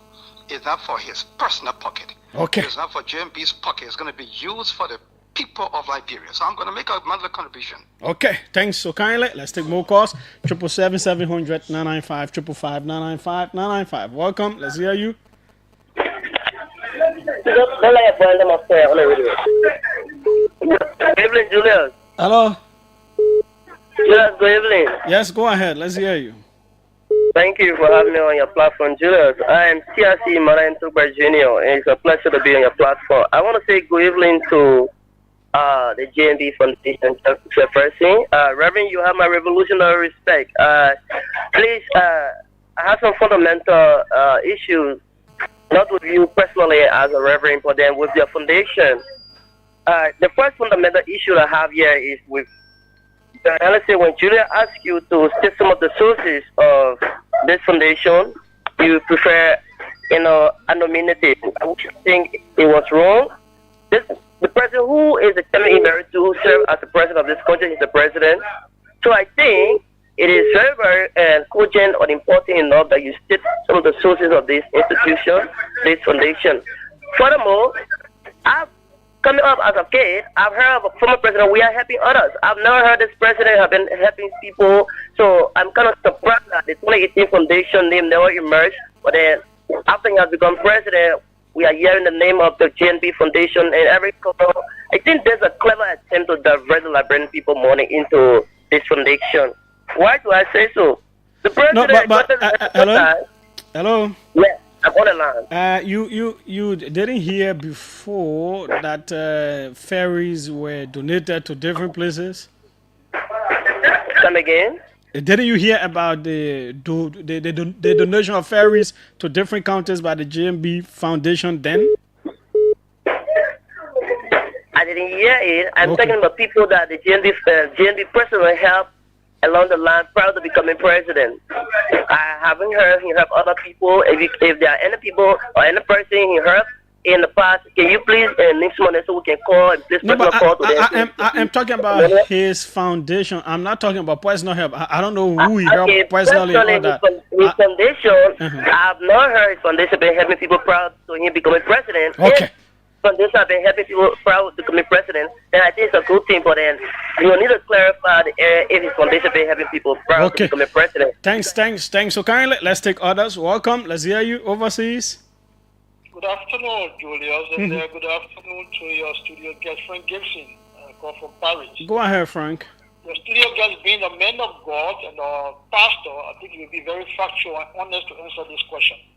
But I'm sorry, because he said he took over after JB became president already. He was never part of the foundation, but I think there are records. Now, knowing JB to be a very frail and man before 2024, sorry, knowing JB to be practically living on begging before 2022. Frank.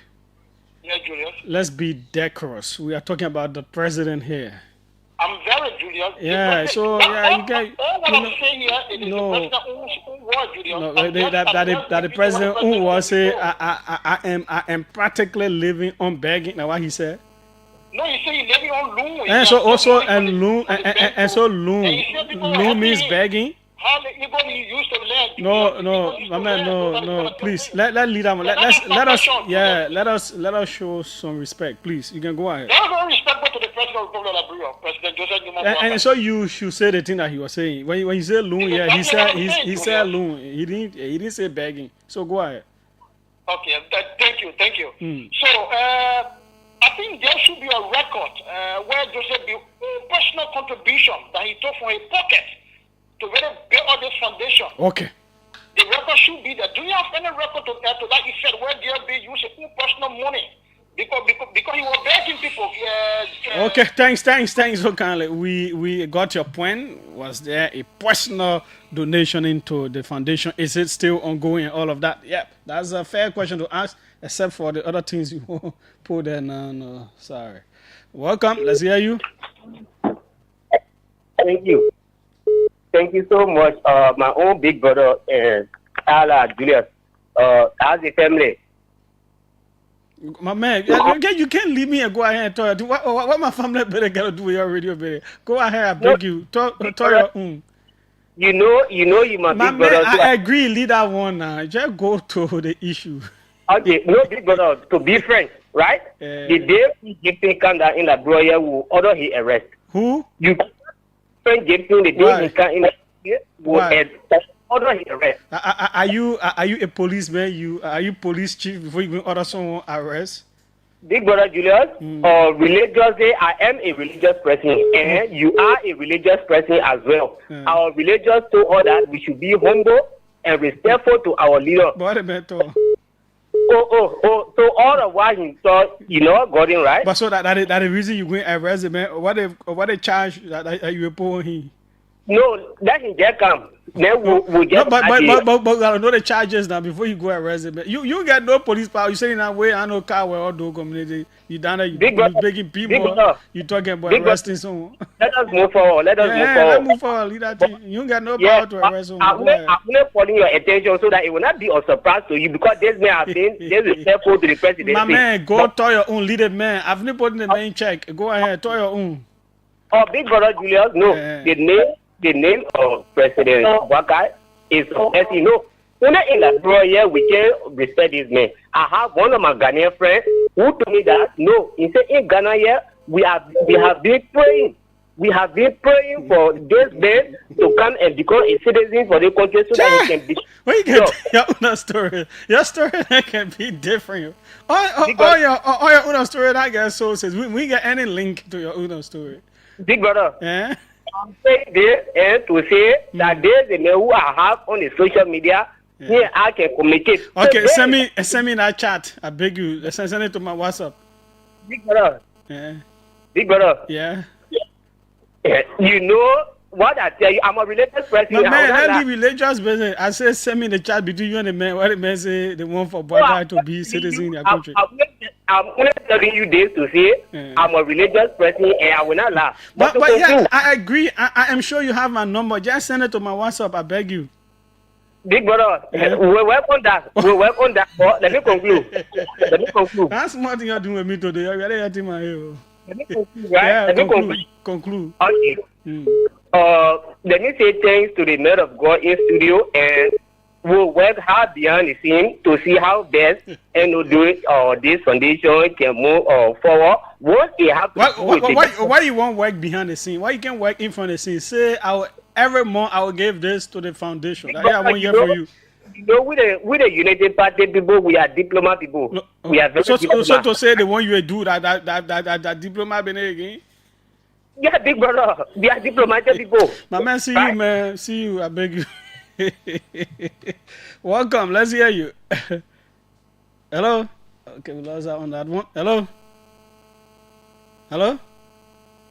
I thought I said the face this side again today, my people. Hello. We're still not hearing from this side. Our technical man said the face this side. This side is looking to still get problem. Hello. Okay, let's concentrate on the orange line. Welcome, let's hear you. Hello, Julius. Yes, go ahead, let's hear you. Okay, thank you. This is my first time on your platform. What's your name? Thank you for having me. This is my sister calling from Clarota, the general. Go ahead, my sister. Go ahead. Let me say how so to my old man. No, Julius, I listen to the video guest. You asked a question and he dodging the question. What was the foundation, Julius? And then man was calling Costa for years and there to see her best. He can play the pole to get over in the yard. What was the foundation? The old man was said and he was calling people at school. What was food and Costa and they were feeding him. What was the foundation? But having a foundation doesn't mean you as an individual cannot get help from other people. My brother Julius, I'm not here anything of the foundation one day in my life. No, but me, I know that I know that we reported stories then of the foundation donating ferries in Grand Bassa. But it was a lie, it was functioning, Julia. Let's be very fair. No, but it was there. It was there. It was not functioning in the country. So that now a living. That now a living. And you say it was. It was dead. So it was dead before. But now it has. Hello. Yeah. Here when the people call, they can listen to us to be able to ask questions. Okay, yeah, let's listen. So you say it was dead before, but now it is living. It is not living. The man lied to us in studio. Okay. Where is coming from? Okay. Where is coming from? Okay. Thanks so kindly. Okay. No. We're not go to that other place. Yeah. On the show here, we can go way on our side. Welcome. Let's hear you. What's your name? Where are you calling from? Thank you, Julius. My name is Mama Sikaba. Go ahead. Julius, before I can go ahead, I just want to let you know, one of my friends from Ghana questioned our decision making capacity. No, leave that one. I beg you. We talk about the foundation business. Bias. That's not being biased. I told him no. Always accommodating people from the government. Somebody called on your radio and said they call him from Ghana. And then no. Hello, no. You're giving me hard time, but I still have to talk about it. Wait now. Julius, honestly, you don't treat the opposition fair. You're sorry. You're sorry. Everybody can say you can't allow, I can't treat them from fair. The other person. Wait so if now. somebody from Ghana, no, take it easy. No, wait now. I beg you. Wait now. When the man told I questioned him. I said he was not talking the truth. I said he was not talking the truth. I said he should send me screenshots and all that. Then you say I didn't hold the man accountable. So let me say my own too. Then you question me. Let's go to the foundation business. But you see, I don't have a problem with your show. You can decide how you want to do it, but it's unfair. You will allow the government people to say anything, but no, that's not true. That's not true. But go ahead. Again, I wouldn't blame you. Probably the government is the government is clearly an intolerant government. So when people on these kind of show, they have to be careful so that they don't lose their job. So let me go to the foundation thing. Let's go to the foundation. It is a good thing. There's nothing wrong about giving back to your society. I am passionate about giving back because I have a humble beginnings and I know what it takes to go through a struggling background. So when I had the opportunity, I started giving back in 2018 under my organization called Give Back to My Society Initiative at a larger scale. Before, I used to give things out to my community, but then when I started working, I started giving it back in a larger term. But at this point, it is okay for the government through Mr. Barker's organization to be very clear with the Liberian people and tell us that this organization came to life when he became president. We all know we have followed. Nobody will do good in the name of Mr. Barker. But let's be honest. You all know we reported stories about this foundation donating ferries. In fact, where the first place Musa Belete built bridge in Nimba. Which year was that? Wait now. That first place, the ferry that they were using there was donated by Joseph Walker. I went in the video there during the 2023 elections. It was donated by who? Joseph Walker Foundation. I went and did video from that place. Right? Yes. Can you give me reference? I'm not saying it was donated 2023. I said I went there 2023 and I did a video from that place. So, Julia, let me just let you know. And we also know that there was a donation of ferry in Grand Bassa County. So we don't know nothing like that. Only you know it. I just said only me know only you. We don't know it. You Julia, I think you went to England. We've been in Liberia too. You left the country. You went to England. We've been here. So if we are living here, we still know here more than you. And we know about this. How can you tell us that you know about all these things? So let me just make my point. So the truth is, this foundation has been here doing things surreptitiously without the knowledge of the Liberian people. So I believe strongly, in my opinion, this foundation was only existing by name and theory, but it was not existing in actuality. It became working when Mr. Barker became president. Thanks. And they have to be accountable to the Liberian people, because the fact that the owner of this foundation is the president of the country, they will have to demonstrate accountability. Thanks Thank so you kindly. so very much. Thanks so kindly. Let's take Mo Ali. Mo, welcome. Thank you, Julius. I think I'm listening to my resident, I'm a very good friend and sister. I just listening to her laughing. I haven't really been following, but I just wanted to counter some of the things she was saying. I'm not a spokesman of the JMB Foundation, but this foundation has been working way before elections. In agriculture, in sanitation, in education, and even the ferry thing you talk about. So there were full donations of ferries in I think 3 or 4 counties.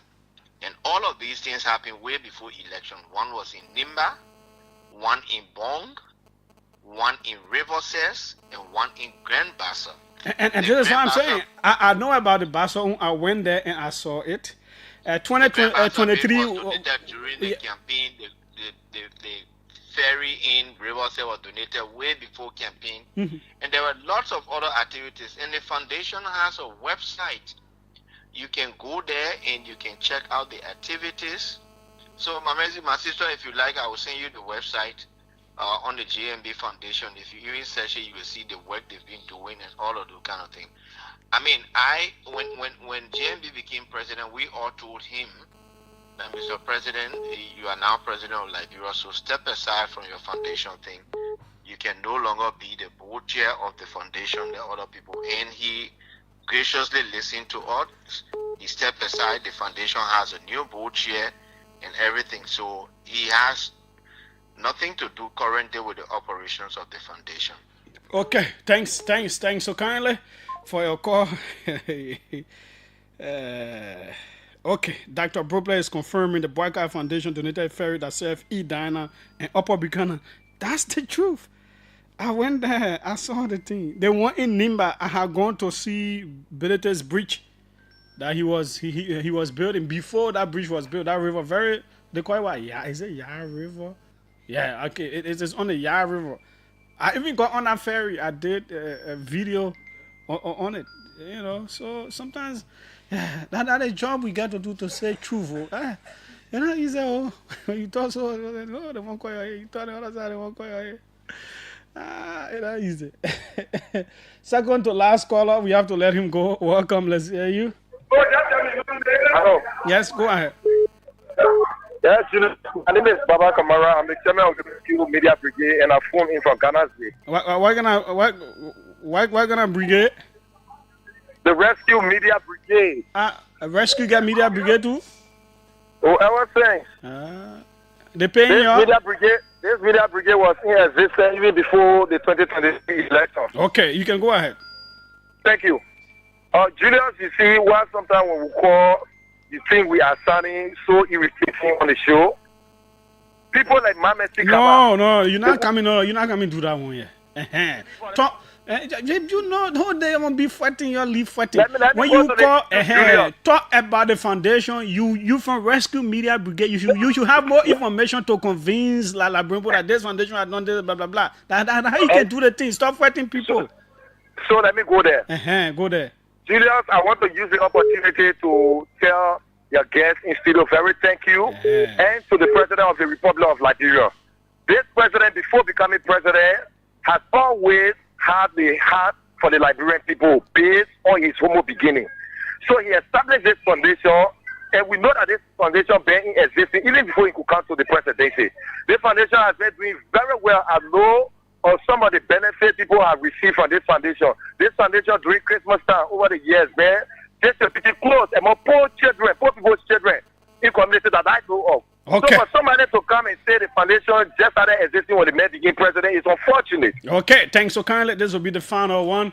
Welcome. Let's hear you. Yeah, Julius, how you doing? I'm fine. Go ahead. Well, I'm Fofana here, Julius. Yeah, Julius, I listened to my sister concerning the nation.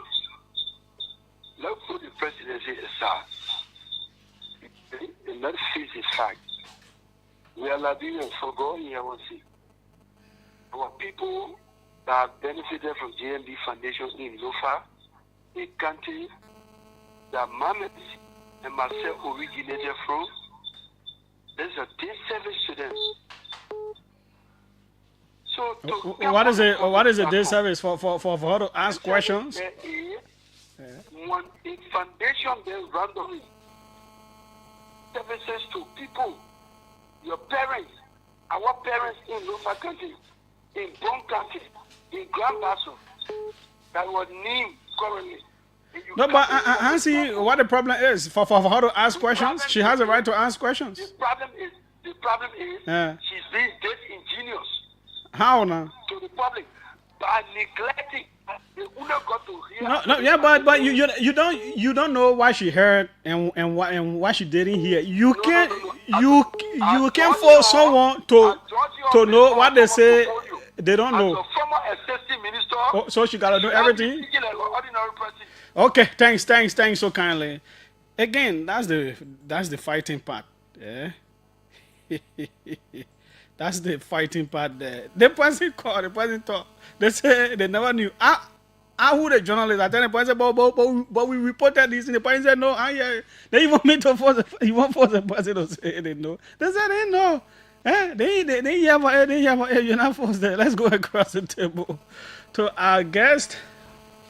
Quite an interesting conversation. I guess you're not surprised. No, I'm not. I mean, I was surprised. I'm surprised because this debate has been going on for a long time. I know even from some people, some bloggers outside of this country, the Liberians who have been blocking that, the president, this thing is caught up in a conflict of interest, blah, blah, blah. That's why I decided, Julius, to come and say, look, I mean, we are running and more to come. There are big things that will be coming. I mean, besides, where are the big things? They are going to come. I'm not going to let you. I'm not going to jump. Okay, can you respond to the question? Someone asked the JMB's personal donation. Yeah, I mean, let's face the reality. Yeah, from the beginning. I mean, the reality is his personal fund from the beginning. Of course. I mean, who will have a foundation? He was running. You say that the man cannot give to his foundation. I mean, you have Bill Gates, Julius. It will interest you to know that recently. That Bill Gates is giving all his wealth, 200 million. I hope in 200 million. I'm just saying to you. Did he put money there? Oh yeah, he did. Personally, he did. Do you know how much is it? Well, I cannot count in cents and dollars. I cannot count, the amount of money he put. But personally, of course, he's passionate about his foundation. This man is passionate about what he does. To help. He thinks about the Liberian people. He loves the Liberian people. I mean, that's the reality. His own money is in it. And even speaking now, why it is true that he's president, let's face the reality that he also still has the right, outside of government funding, his own personal earning. He has the right to support his foundation. Why it is true he does not run it, we do the operations and what have you. It is legal for one to support his own foundation out of his legal earnings, and things like that. So the reality is that for people to think that this man has not, Chairman Emeritus, has not done anything. How will you have a vision and not support it? For it to reach this level, it means he has been supporting. He has been putting his resources. Are you open to letting the public know, for example, how much you receive, how much you spend in a year, and all those kinds of pieces of information? I mean, yeah, that would be for another time that I'll have to work with the account. Not now. Yeah, of course. Yeah, in the future, because accountability, of course. Yeah. I mean, I think I can speak to my people about that. That I can take to the board and even speak to our people that run the day-to-day. But in reality, a whole lot. One of the things I didn't mention, Julius, is that we transform, we modernize the Christian Association of the Blind on Robert Fee Highway. That school was transformed to a modern facility. I mean, through a giver, an anonymous giver. I'd like to say there are people. Why you not give it? I mean, we got some people who gave and we say it, like Project Q. Like somebody say, "Oh, why I'm not." There are some people I just call here, Project Q in America. They send a lot of containers. They still do send containers. I mean, there are other people who choose to be anonymous. We should respect that. If I say there are people who want to be anonymous, is there anything wrong with that, Julia? No. Yeah. Even as I'm a pastor, right? I mean, the Bible talks about giving secretly. No, but in the other one, the other secret giving. So the reality is that. So people should relax. The reality is that we are on a mission to help the Liberian people. We will do it with integrity, with honesty. Some of us were already doing these things before we even came. We have our own connections. We have our own friends and other people that we're talking to. Give us a break. The reality is that we are running this thing. The chairman emeritus, the president, has nothing to do with our operations. We are running it, and we'll do everything, whatever it takes, to help the Liberian people, for help to reach out. And I like Mr. David Cote. He said he will be supporting. Mr. Cote will be looking out for your support. Okay. Reverend David Fatoma, head of the JMB Foundation. Thanks so kindly for being here. Yeah, thank you. We appreciate it. Let's take a break. When we come back, 2 major topics of concern.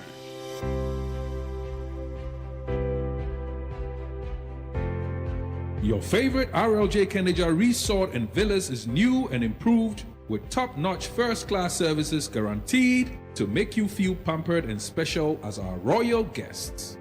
Ideally located on the RI Highway, a few minutes drive from the rehab junction, right in front of the Atlantic Ocean, you are assured of a peaceful, serene atmosphere of a home away from home.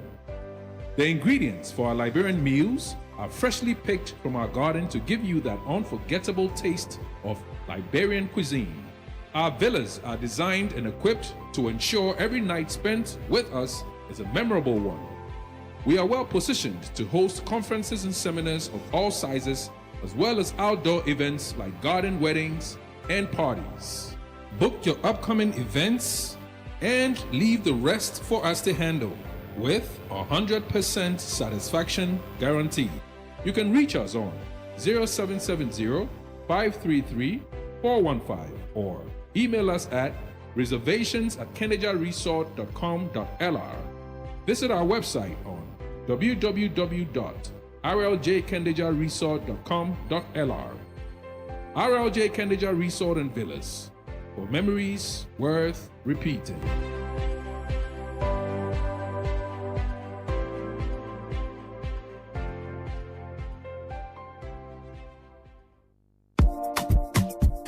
Attention, attention, attention to all lovers of the good things in life. A house is not a home, and a home is the one place where you should feel relaxed and accomplished. Your home should reflect who you are. So, it's time to make that upgrade with minimal damage to your pockets. And I have the perfect solution for you. Home Sweet Home, located on Benson Street, between Center and Buchanan Streets, got you covered. From the kitchen, we have air fryers, juice makers, pressure cookers, freezers of all sizes, and all the modern kitchenwares you can think about. From the bedroom, we have top-of-the-line, exquisite beddings to give you that great night's sleep because you have earned it, and soft, comfortable towels for your bathroom. And in the living room, we have high-definition TV sets of all sizes, unique aerial rugs, classy curtains in all the colors you desire, wall paintings of different sizes and colors, furniture,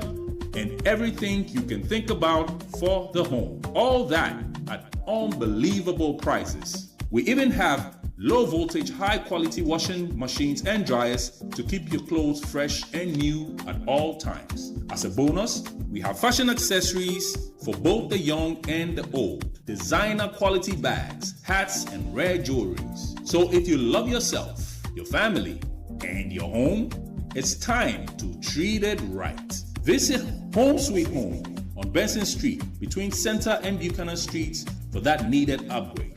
You can call them on 0886-834-944 or 0770-581-420. Home Sweet Home, for the love of a classy home.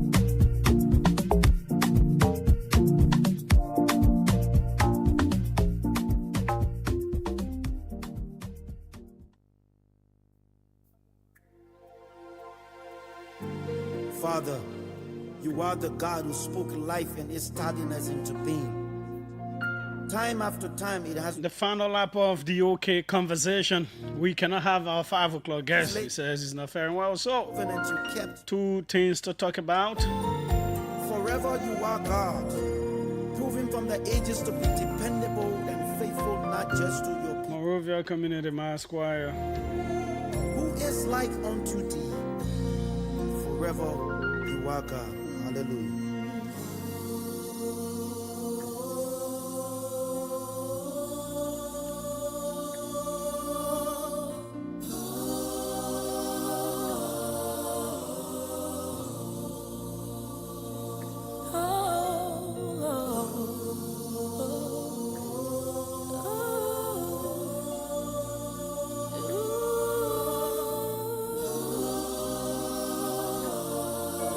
Yeah.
Yes, indeed. That program is this coming Sunday.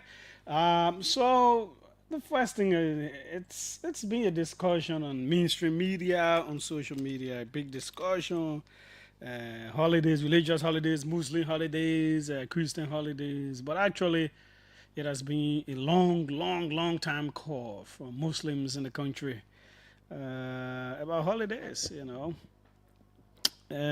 So let me say this: in a democracy, it is the right of people, any group of people, to say they need this. Whether it's Muslims, it's Christians, it's traditional people, it is anybody's right to call for a holiday. It is also the right of other people to disagree. Yeah? To say, no, we don't want religious holidays, we don't want Muslim holidays, we want Christian holidays. It's their right. It's the right of Christian groupings to say they want holidays. It's the right of Muslim groupings. It's the right of other people to say, no, we don't want it. To give their reasons. All should be done respectfully. Respecting views. Now, since religious issues are kind of they are a bit tempting, and they easily resort to conflict. That's why it is even more important for people to be careful how they say what they say around conversations that about people's religions and all of that. So if some lawmakers of Capitol Hill pushed by a particular segment of the society pushing that they want holidays, is that right to put that forth? Since it is a democracy, usually at the end of the day, the way bills are passed is about majority lawmakers agreeing or disagreeing. And everybody should lobby. Now, there are people who say, well, those are not the significant issues affecting the country. Why should we be talking about religious holidays and all of that? It is a right to say it. But those are one-day religious holidays. It is a right too. If they feel that if these days come, there should be holiday for everybody else to observe, that's it. Now, that was the basis. If you ask me, so personally, I'm one of those human beings from time to time who really do not give in to holidays, no matter what they are. The only reason you see me somewhere on New Year Day because it is my daughter's birthday. Yeah. But naturally, I am not a holiday person. Well, it's Christmas. How you call it to? I'm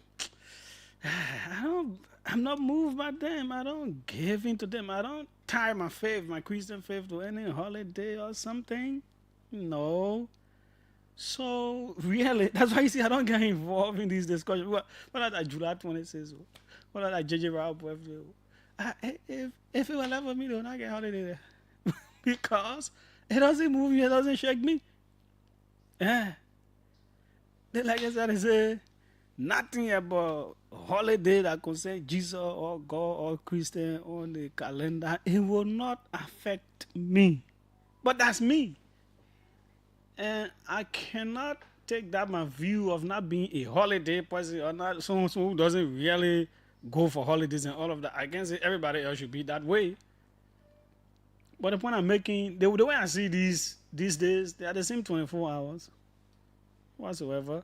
It is a right of people to want to have certain days to be holidays for them. It's also the right of other people to say no. So if there are more people who say they don't want religious holidays, the people who want religious holidays should be able to respect the fact that they live in a democracy, and democracy is about majority when it comes to these decisions in lawmaking. So then they should respect it. If the people who want religious holidays are more than the people who do not want it, people who do not want it will be forced to. You think everybody can agree with all these holidays? Like Joseph Rao's birthday, within VS Thomas' birthday. You think everybody can be happy? No, everybody can be happy about it, but that's it. So if there are more people who agree, that's it. More people don't agree, that's it. You should respect it. You can't force anything down people's throat in a democracy.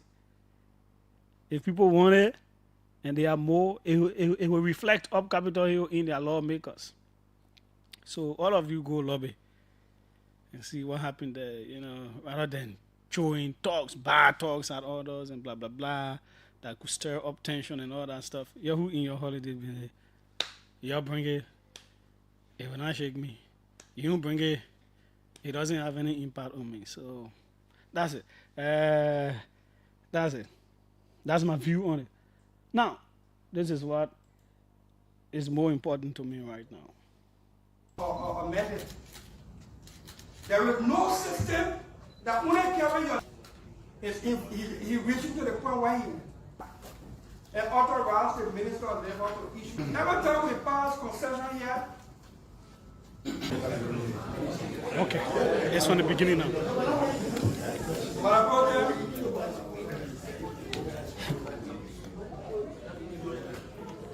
Every time we pass concession here,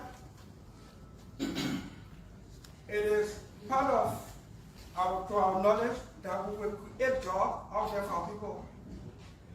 This legislature deliberately passed a Decent Work Act and authorized the Minister of Labor to issue regulations or what we call employment permit, known as work permit, with deliberate intent to preserve some jobs for Liberians.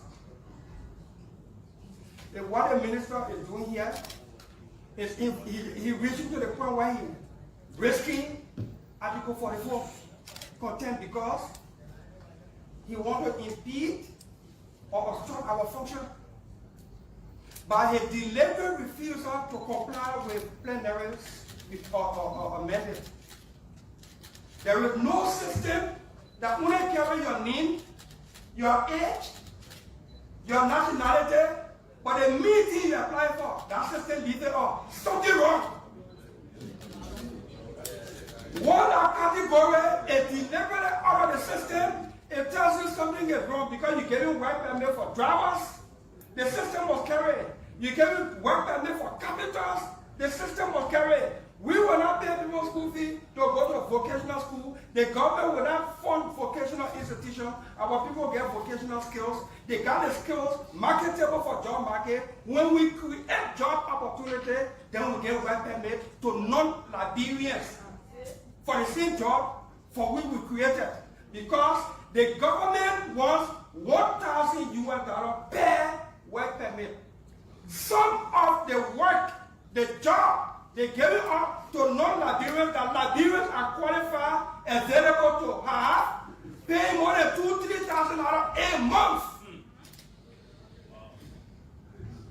The minister, my order to the minister, Madam Pro Tem, and distinguished colleagues, is that for 4 months, this minister has been begging this issue.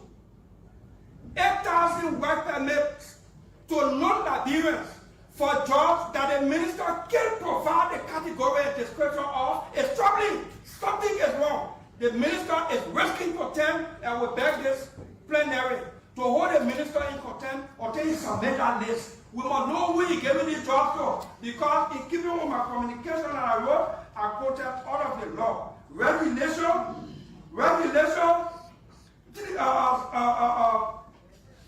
chapter 7, section 7, chapter 45, section 45.9, respectively of the Decent Work Act, authorize the Minister of Labor to issue regulations for the issuance of work permit to aliens, foreigners, and or non-Liberians.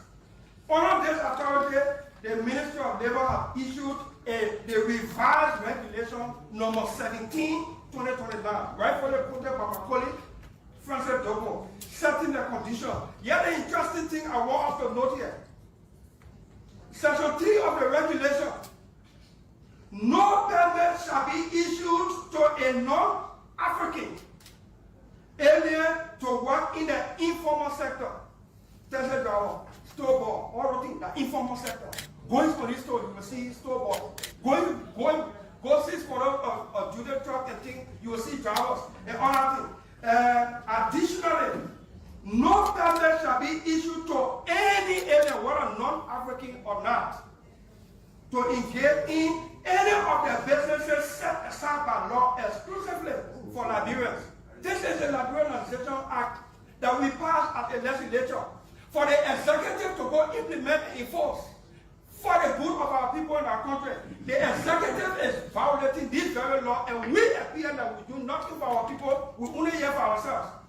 The emphasis, moreover, Section 6 of the 2019 regulation carries that except as otherwise provided by law, an employer who seeks to employ must first convince the Ministry of Labor that he or she cannot find a suitable Liberian for any existing vacancy by showing proof of publication of information regarding such vacancy for at least 1 month in at least 2 local newspapers and on 2 local radio stations, as well as on Liberian website. Additionally, in closing, such employer shall obtain a certificate from the Ministry of Labor as proof that he or she has found no Liberian qualified or suitable for the job.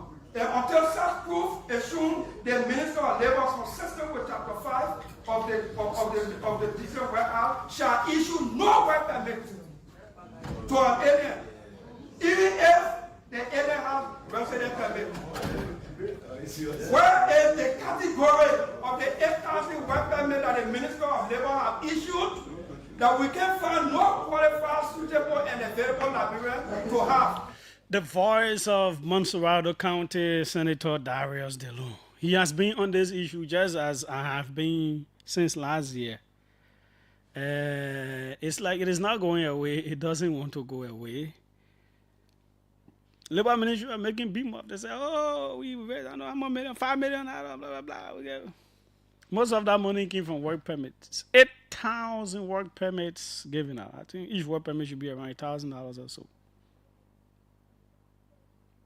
Now, you know, every government on this earth is under pressure for jobs. Even American government, you hear American governments will always be talking about their job numbers because it's about your people working. When your people have jobs, it means they are earning a living. They will be paid. It reduces pressure on the government. So the jobs created by a government in the country, most of them should be occupied by the citizens of that country. And that's why governments are, when you hear people saying the country because they don't have access to money. The access to money comes from work they are supposed to be able to do. But a whole lot of them can't find job to do. Then you giving out 8,000 weapons, 8,000 human beings. That's nothing. You know what it means if even half of that number, 4,000 are Liberians doing those jobs. The multiplier effect. Then they supposed to bring the record of, because the law is that for you to give job to alien, the entity should advertise that job in at least 2 newspapers, 2 radio stations for 1 month. And say, oh, we're looking for cashier. We're looking for accountant for this store. And a whole lot of you in the stores listening to me right now. We're looking for accountant for this store. 1 month, you advertise, you publish. No Liberian applies. Then you carry that record to Ministry of Labor and say, Ministry of Labor, oh, we've been looking for accountant. We can't find accountant. Nobody can apply. So that's why we're giving it to foreigner. Then Ministry of Labor gives us okay, yeah, the person went through the process. But you check these stores. Those small, those kind of work those people doing down there. They ain't got Liberians that can do it. These concessionaires, how many jobs are doing down there that Liberians cannot do? It is not about just having work permits money. They money to have your citizen working to impact their lives and family and those connected to them, the income taxes. It has more benefit to have your people playing these roads than just getting a $1,000 for work permit every year. And in many instances, they are paying these people, they are bringing here more than what they would have even paid Liberians. And that's why the Senate thanks to the pro tem and Senator DeLong and the other senators for insisting they should bring the record of which jobs giving out to these people that Liberians cannot do, for which 8,000 work permits are out. How can 8,000, what kind of jobs are they doing that Liberians cannot do, for which we are giving out these permits? Is it not fair game? It is not. Is it not to help the government? These are jobs created by the government. That's how government can create jobs. Government are going to say, oh, that we employ, but the environment, the ability to have them working here, the jobs, some of the jobs are here that our people should do. But the people cannot do the jobs, are not doing the jobs because you have foreigners, different people. We giving work permits. Just as soon as they come for work permit, we can't even ask questions. We don't verify. We don't investigate anything. Work permit. Yeah, we just signed it. Oh, we get $1,000. Work permit. Get $1,000. Yeah, the manager level generator. We get $1 million out of the budget. We get $2 million out of the budget. How? Yeah, people are begging in the streets. Jobs that are available are nowhere to be given to them. Different people are cashiers, they are accountants, they are drivers, they are chefs.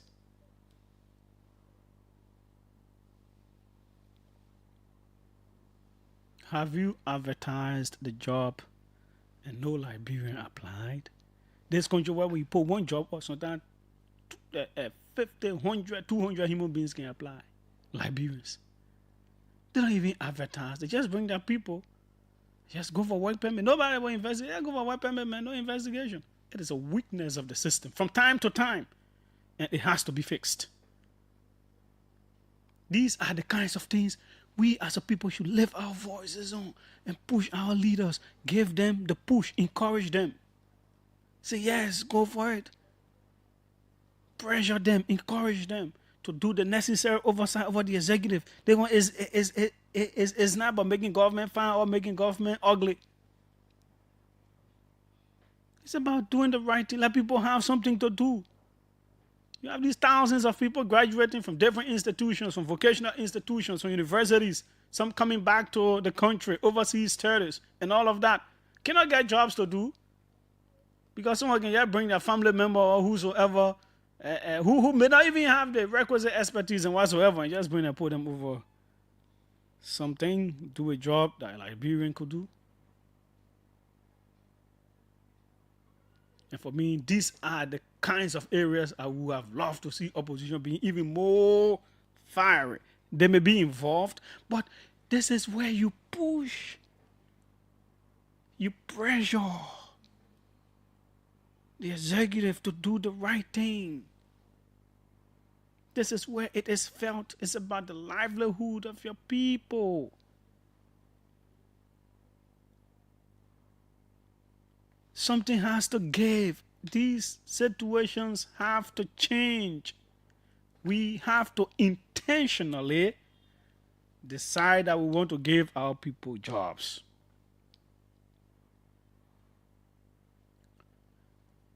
You are the owner of the country. You are the government.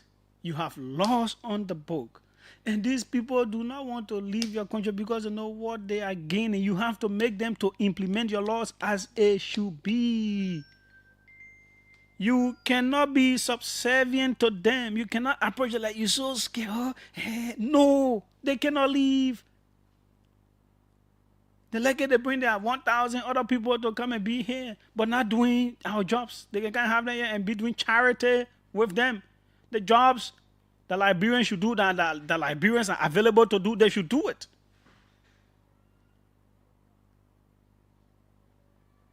Triple 700-995, the number to call.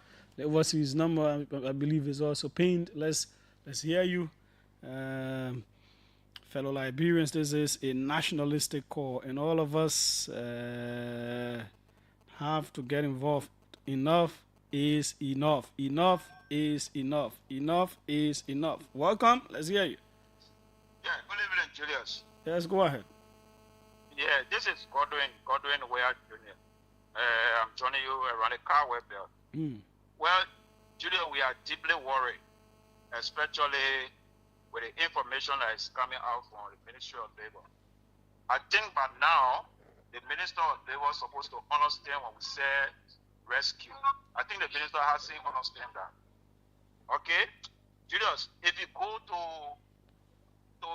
companies around here, for example, see the Seti brother, for example, right? I have gone there to purchase, I think, a tire or so.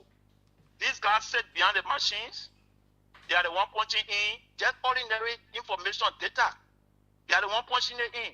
Where you find the labyrinths, I mean, they are the one in the warehouse and bringing out, materials and all that kind of thing. And most of these guys, they will come to this country with no knowledge, no prior knowledge, nothing. They will even learn from the labyrinths here. And at the end of the day, they are the one taking the fat salaries. This is, we denounce this, and our Senator Dillon is one person. He and I will have our own different side. But I want to take this time to appreciate him for the level of, his level of engagement when it comes to oversight. We were applauding that, and the minister should be able to go back to the Senate with the. He got to present our record. For more than 4 months, making sure record of who he get 8,000 work permits to and what kind of jobs. It's supposed to be that say we get this person work permit to be cashier, to be engineer, to be so. Then we ask now, can no Liberian do this job that you get a person work permit for? That's the issue, and I'm asking the Senate. I'm telling the Senator Dillon. I beg them. They need to put their foot down high on this particular situation. We have to go get cross of this thing. The Liberian people deserve better. People can come from our country and can't get rich from here. The people working for them, the slave. We're not going to take that. Okay. Thank you for flagging that, Julius. Thanks so kindly.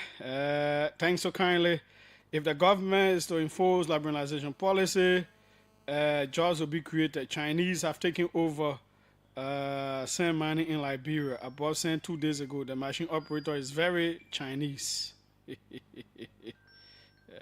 Unfortunate. Okay, let's take more calls. Welcome. Let's hear you. Julia, how are you? This is Rufus Sam calling from Slipway. The defeated Representative candidate Rufus Toazan. Yeah, quite funny. Go ahead, sir. The issue of labor, I won't want to prejudge it because until the minister can bring the record out. For more than 4 months, the man can bring record out. Been asking. Yeah. When you bring the record out, then we stand to know the reality, and then we can make our point. But so in your own district, you've not seen companies that you go there and you see all kinds of different people working there doing jobs that Liberians can do. These are all age problems that engulf the country for numerous years. And so you think it should not change now? No, it should change. This is what I'm saying. We people are standing by. If the record put out what the Senate is demanding through the office of the law, that will make our point. But also weigh in on the issues that you touched earlier, though you never went deep into it. When it comes to code that was submitted by the Senator, how the proposed your line has gone bad. I don't know why. Yeah, what I'm saying, I want to weigh in on the issue. Are you getting me now, Julia? Yeah, better. Go ahead. Okay, I want to weigh in on the issue of our senator just yesterday. I think it's the ground to create some further chaos in our country because we have several religion here. There are some in. But how will you create chaos? How will it create chaos? It is people's right to request for holiday.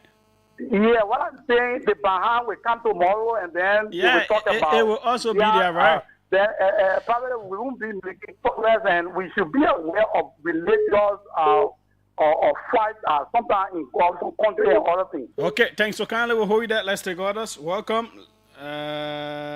Welcome. Let's hear you. What's your name? Hello?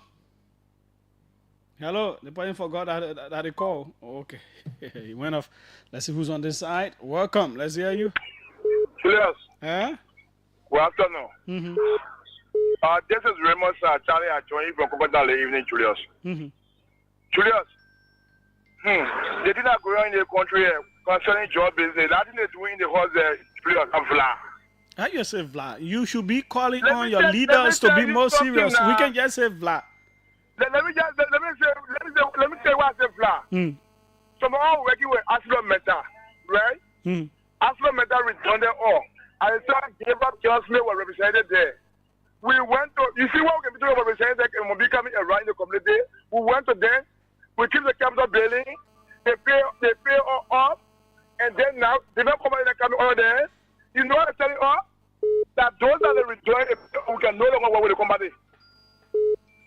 I tell you, see what they investigate, I can get you number investigate. Second again, Labradors are there. They are taking money for ESPA. Well, Labradors will be $1,400 US. They want the ESPA coming at $4,500. They will say 1,000 for you. They will get 2,400. I can give you numbers you verify on these allegations I'm giving. They will just yeah, so we hear that one now. So what we're saying now is these jobs that they're giving people, it starts from the government. Why is the government, through the labor ministry, giving these people these documents without verifying whether Liberians can do it or not? That is the pressure to put on the government. You know what I say of that? Because we a child time. We went to check one new company like Jack Kim in La Bloc, the body because working on mental, and we presented a check and said, we will work, we will not be expert. When Brian Envelope came, they told us, I forget a company. Yeah, there are different people there now, so we should continue mounting the pressure. Okay, same 6 and 7. Let's take more calls. I'm sure I'll continue with this on tomorrow. Welcome, let's hear you. Thank you, Julius. My name is Clifford Russell, and I call you from Monrovia. Go ahead.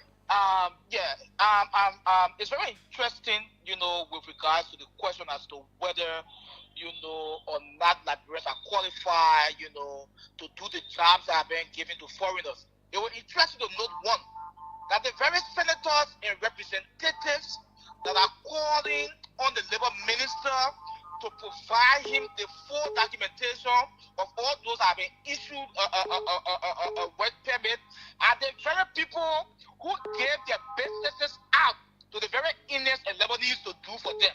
I know series of representatives, series of senators that have entrusted their very businesses to Lebanese and Indians and not Liberians.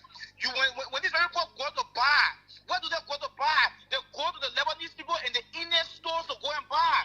But nothing says you can buy from Indian people, from Lebanese people, or that they should not do business here. No, that is not the argument.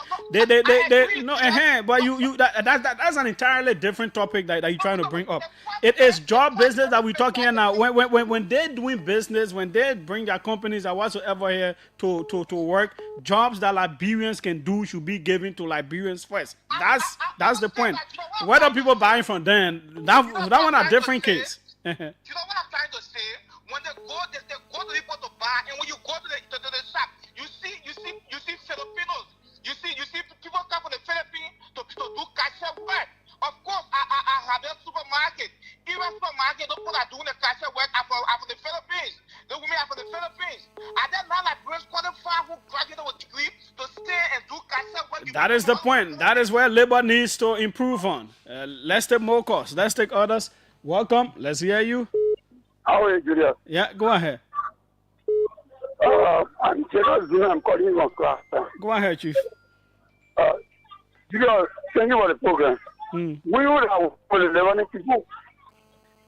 Almost 20 years now, I've been working around 1,500 per month. But the people they have brought from different countries, they make it 1,200 per month. And we qualify, we know the job, we're giving them money, but we're not making the money. But even drinking water, we're not getting it. We are suffering in the country. When the people come, when they enter in the office, they can't even see about us. They go. Now I've been happening from time to time. And that has to change. That is what the senator is saying. That is what we are saying. It has to change. Thank you for the program. Okay, thanks so kindly as well. Let's take more calls here. This is the OK Conversation on OKFM 99.5. Who's here? Welcome. Let's hear you. Thank you. Thank you so much. Thank you once again, big brother Julius. Big brother Julius, you know, I can always say this to people. The man they call Senator Dillon, there is a man who is always in a position of standing for the right thing. But you know, in Liberia here, we get one thinking. I don't care you, the leader, you can be good. Once you know that person who can push out the money, the people then like a business. But man, what man see you about? Yeah, we talking. Where you go? You leave all that one. You go. What you talk? We talking about work. We talking about job. Liverpool or get job. Welcome. Let's hear you. What's your name? Where you calling from? Good afternoon, Julius. Frank Gibson, I call from Paris. Go ahead, Frank. Julius, I want to talk a little bit on the Islamic holiday. Julius, I'm a born Muslim. My 3 generations from paternity, maternity, they are all Muslims.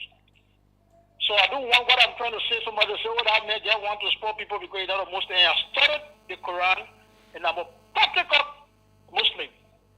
Julius, I want to call on the legislature to reject this bill of the Islamic holiday in the Republic of Liberia.